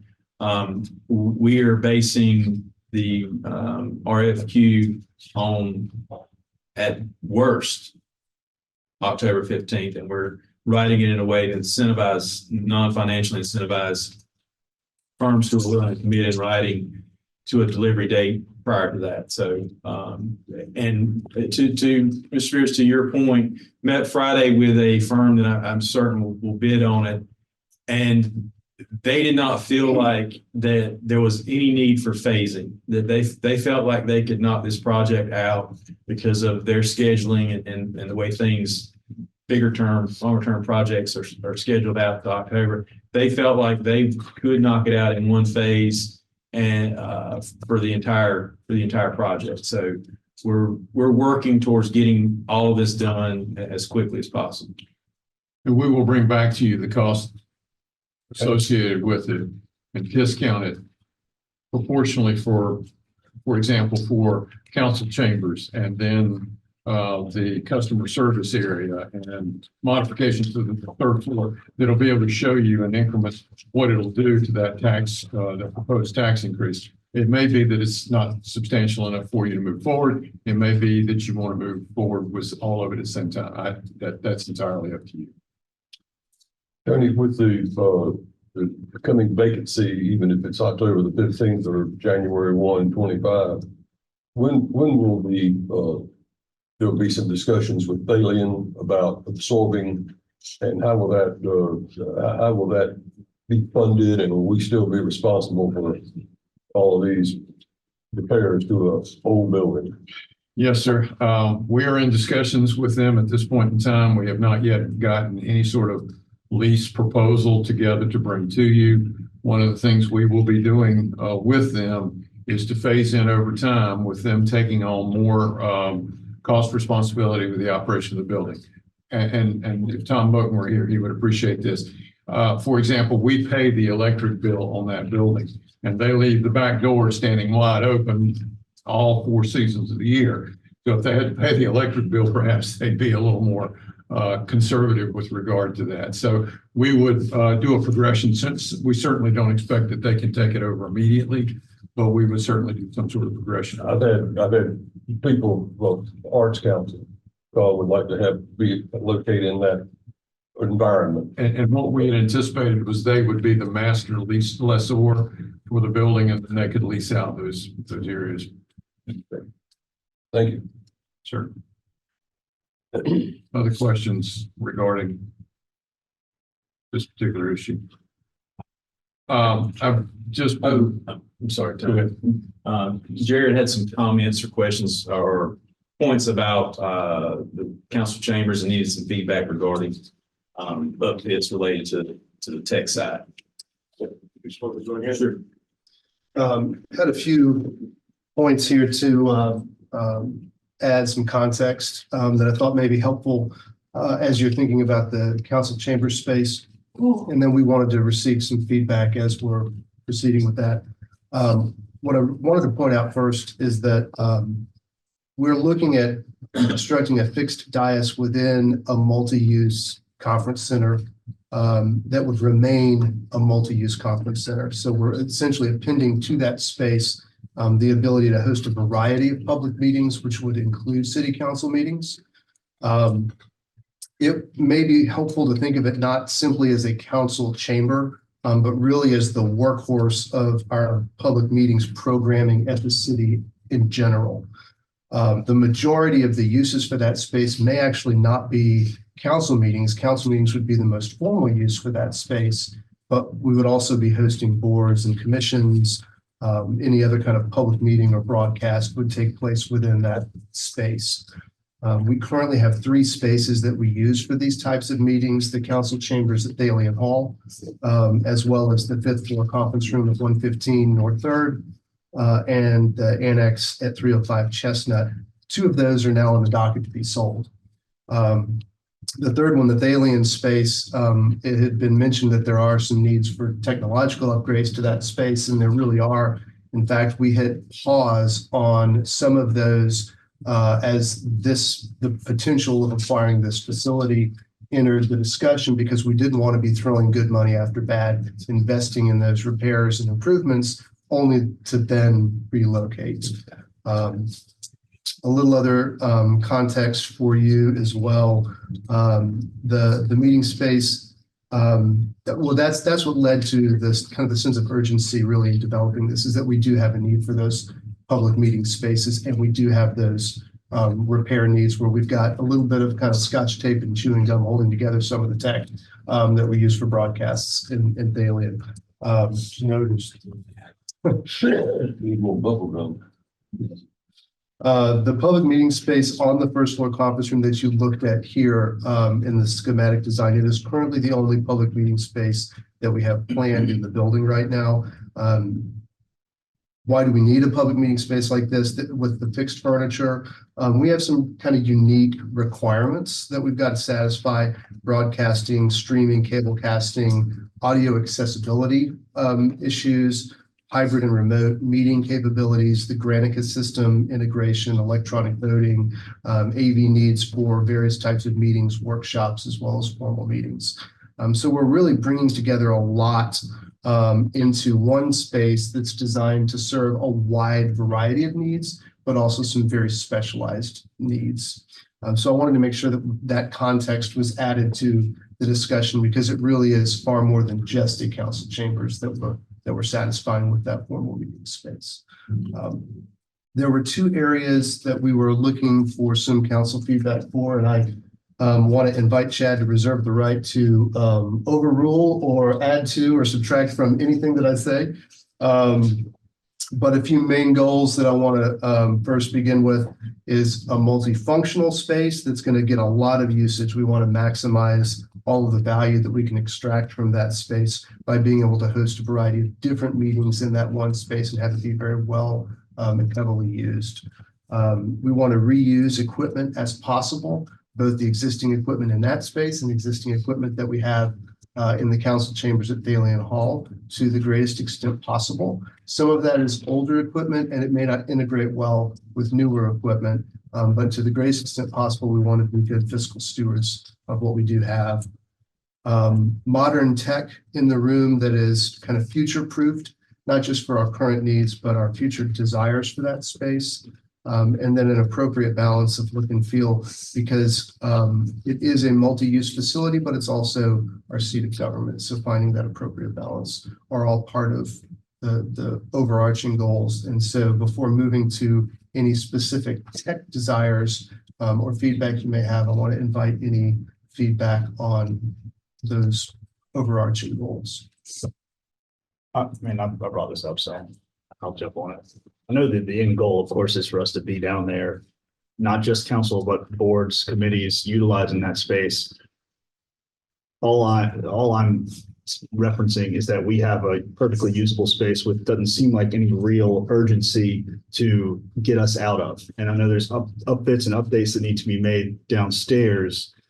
My concern is when we're doing a 5-cent tax increase to the citizens, we're simultaneously using a large portion of that to upfit the council chambers when we have a perfectly usable space after purchasing the building. That does not sit right with me, and I likely will not support anything of that nature without fully looking at why we can't use what we have right now. We have these meetings up here. This is great. I just think that a little more, I feel the urgency to get into this downstairs space, and I understand it, and you put it very well, Jared, but it doesn't seem like, I don't understand for me why there is quite such the urgency for us to get in there and the other boards and committees that are fully capable of being able to meet in the existing spaces they're in now. That council chambers is very versatile. I mean, it always has been. And I don't have any problem with it all, except I mentioned this to Dylan the other night. It's that microphone at the dais and the ones up at our individual seats. We remind people to pull it down, and then in the next sentence, they're over here.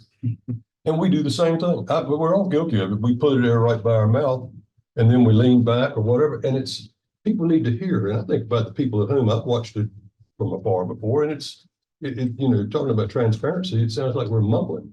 So if that alone could just be fixed, and I don't know if that's a huge ticket item or whatever, we can stay there for a year. And I'd like to see this get done, but I don't disagree with a lot of it says. Nobody wants to get in this place but more than I do. But, you know, save a penny or whatever. You know, I don't want to trip over the gnat and eat the elephant. But, you know, I mean, and with the other regard, you know, that big cafeteria-like space that has the windows that on the other side of the wall where all the vending machines are, that's a great meeting space.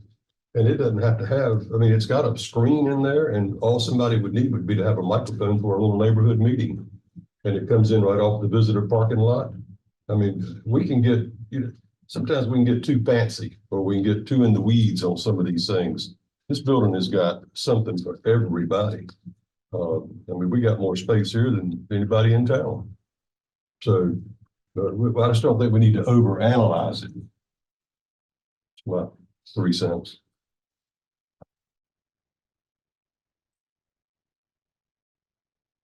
A final point of feedback that we were looking from you is, as you think about the tech in the room, the audio visual experience in the room right now that you've had council meetings in, we're looking for feedback. Are there things that you don't have that you wish that you had in terms of the monitor interface, the audio visual experience for you and for those who are attending the meetings? So we just really want to throw out an open-ended question for you to share about the types of things that you would like to see addressed when we do end up developing that type of facility within the first floor. You're talking about the new space, right? I have 2 points. So one would be more room, actual workspace, like desk space, to have something to take notes on handwritten and be able to use a laptop. Right now, it's very crowded if you try and set up there. And then the second piece would be for us to have the ability to use the screens, a pointer or something like that, other than having to ask somebody at the comms desk or the clerk to, can you move the mouse over to this point? It's very frustrating being, you know, you interrupt your train of thought to direct somebody on how to maneuver the screen. I'll add one piece to that. Jared, you may know, but I'd like to know if we're fully utilizing Granicus's capabilities. This seems like a pretty robust software. And I don't know if it's possible, you know, or the iLegislate, I guess they're one and the same. But if we're fully utilizing those, or if there's more, you know, if there's any places where we could add to it and do more from a council standpoint or staff. It's funny you say that. We started last week. We are working now on a full revision of our legislative Granicus process. Okay. So we started it last week. I go actually with the consultant, and over the next few months, we'll be doing the system. And we're looking at it almost like it's brand new. Okay. So redesigning everything from our cover memos for council to how we interact and use it in that perspective. So you'll see some improvements in that hopefully in the next few months. So we think there's some places that we can get more out Oh, of. there are definitely a lot of places we can get some improvements in that area. Part of the problem that I identified 15 years ago when I came here is we tend to take things. Have computers.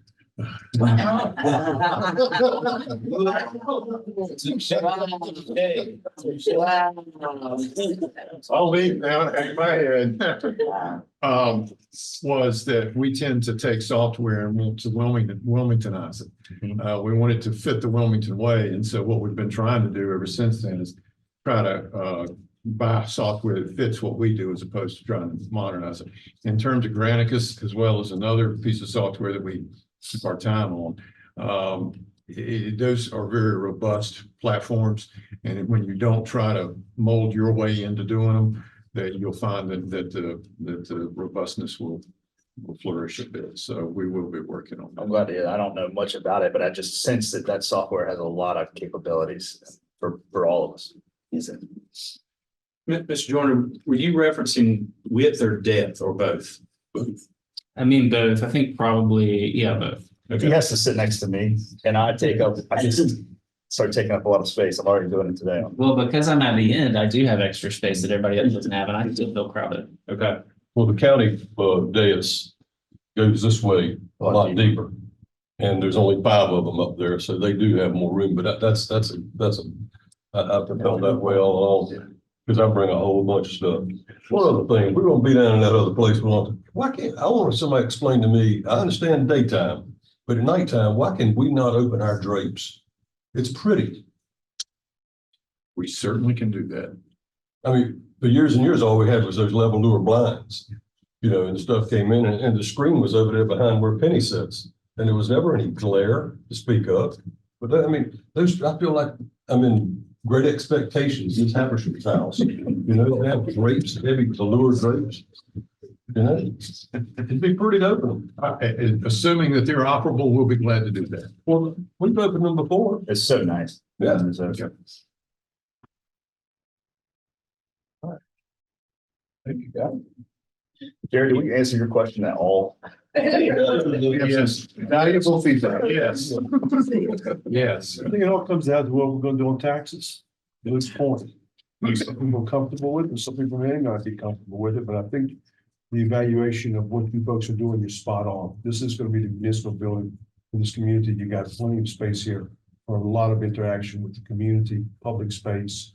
And we ought to look at utilizing it the best way we can to serve our community. That was the commitment we made to them. And hopefully we'll get to that point sooner rather than later. One of the things that we are continuously hit with is somebody wants to hold a meeting. Exactly. And we tell them we're not equipped to do it because we've got the renovations to do, but we have got to ramp it up so that we have, honestly, we have staff dedicated to fixing those rooms the way somebody, it needs to be an enterprise system.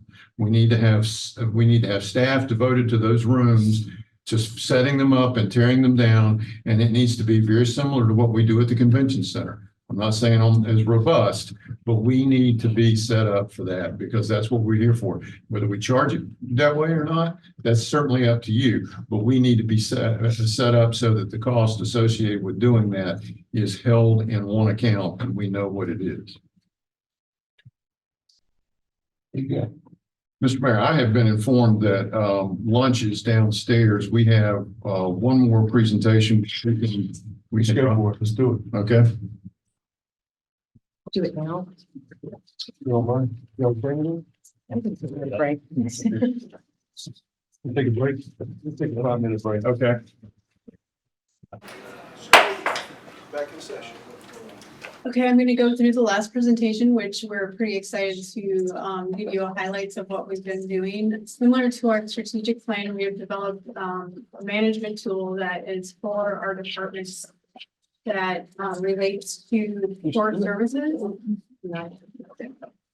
First, I want to walk you through this strategic framework. The first thing that any organization should have are those guiding principles. Guiding principles are the things that set the tone for how we interact with customers, how we interact with ourselves, and how we interact with stakeholders.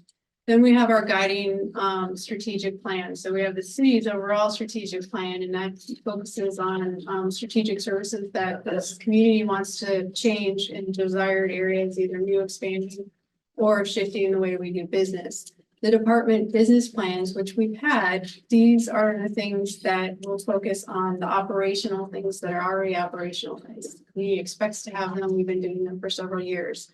Both of these take planning. Both of them have goals and outcomes. And as soon as we understand the goals and outcomes, we can drill those down into our team and employee individual work plans to ensure that we're moving forward. You may think that I forgot the other plans that we have out there. There's one difference. The other plans feed into these, but these do one thing different. They take into account the current environment, the current economic environment, the money that we have, the staff capacity. Whereas those plans that we adopt are typically what we'd like it to look like in the future. These two plans do increments towards them, but they look at the reality of the current environment. So in the past, we have had business plans, but they typically are for 1 year. They're used for by limited people. They're used during the budget timeframe. But they also had core services as well as strategic planning mixed in them and made them a little bit confusing when you were looking at them. Presently, we want to make one for only core services. We want it to be looked forward into 3-year increments, and then we want it to be used throughout the year and by all staff. What's included is a director's message. Over time, this is going to be the successes that occur in the plan and things set forth. It has the guiding principles to manage how we interact with each other. It includes the organizational structure, so we all know what the highlights of the services are. The first time you do and build this plan, it includes an organizational assessment to identify opportunities for improvements and mitigate risk. And then it has the multi-year plan that helps us look very similar to the strategic plan, has initiatives and how we're going to get there. The organizational assessment is an exercise that departments could look internally and externally, what they're doing well, and addressing what they may be lacking. It identifies new opportunities they can seize and it minimizes those risks. As long as you know those positions, it helps them frame their business plans and their long-term and short-term strategies. And that's what this slide is. It's the multi-year plan. It's 3 years into the future. It identifies an objective, which is the approach that the department can take. It reiterates the city's values and how they are being incorporated and aligned with this objective. It will have performance measures that will indicate if the approaches that we are using are successful, and it will indicate when we need to maybe pivot and do something different. And then finally, it has those initiatives, those action steps, those to achieve what we want. And they will change with the progress and the knowledge that we have. They have targets, and they will be the conversation on where we are during the business year and help us move forward to be successful in what we do. The uses for this, it's a management tool. We'll be using it to review services when necessary. It will be directly tied to any requests that they have for their core services in the budget document. Hopefully they do increments over time. They have a 3-year desire. The first year will be something that will get them to the second year and the third year and so forth. We will have frequent meetings with directors and managers in the current environment, and it won't be just for budgetary reasons. And then we're hoping to create teams and individual work plans with them. And that's all I have. We gave you the template, which has changed. We used budget because it had a lot to do with what we were talking about today. But we gave you a template just to show you how it was going to look, and they're all consistent for the most part. And we're excited to start using it. Many of you heard me talk about the need for the strategic plan, the CIP, and the departmental business plans. If you hadn't figured it out by now, I'm a planner. So this gives us a roadmap. It also, all of those will have a check-in mechanism. The strategic plan will have at least a once or perhaps twice a year check-in with regard to where we are with regard to those initiatives. The CIP will be reviewed every year on an annual basis with regard to your budgetary process. And then this management tool will be used by the department heads and into the organization to be able to assess how we're doing, not only towards the strategic goals, but towards our general business operation. And it allows us to tie those in with individual work plans as well. So we are truly on a precipice here with regard to having a big change, but with the adoption of the FY25 budget, I think you'll see at least a framework set up to where we can move forward with all of these initiatives. Good.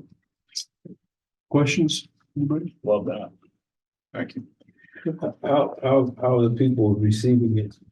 Well, they're not happy about it because it's a level of work that they haven't had to do before. But I think when they see there's a number of things that are going on here. The way we prepared our budgets up to this point, they were doing the assessments anyway. What will happen now is they will have done that for a 3-year period. And now all they have to do with the submission of their budget is to assess how they've done with regard to their business plan and what they're going to modify moving forward. They won't have to go back through the analysis. And so I think a little bit of work on the front end saves a lot of work on the back end. And we're trying to also get it into a format that's standardized so that you don't see, or I don't see, a menagerie of different submissions that we've got to wade through to get the information out. And it's also a living document that as we learn, we'll change it. And this is the first time. So there's going to be, some hiccups and some things we're going to have to teach people. We haven't done the performance measures yet, just similar to the strategic plan. So it will be a learning document as we develop one. So, and they were due the 12th, so we just got them. But it's designed in the long run to eliminate a lot of the work. It's a lot of work on the front end. I admit. Okay. We have lunch downstairs in room 154. Is that toward the front, back? No, east, west, where? 154A, so it's right across from So it's one of the breakout rooms. It's one of the ones in the front, not next to the parking lot, Okay. the conference area. It's room A. And that's all we have for you today, unless you have additional questions or comments. Well, thank you very much for your time. I know it's a rare commodity for you. I appreciate your time today. And we'll be back to you with more of this in March. Thank you. you. Appreciate it. Thank you. With that, we stand adjourned.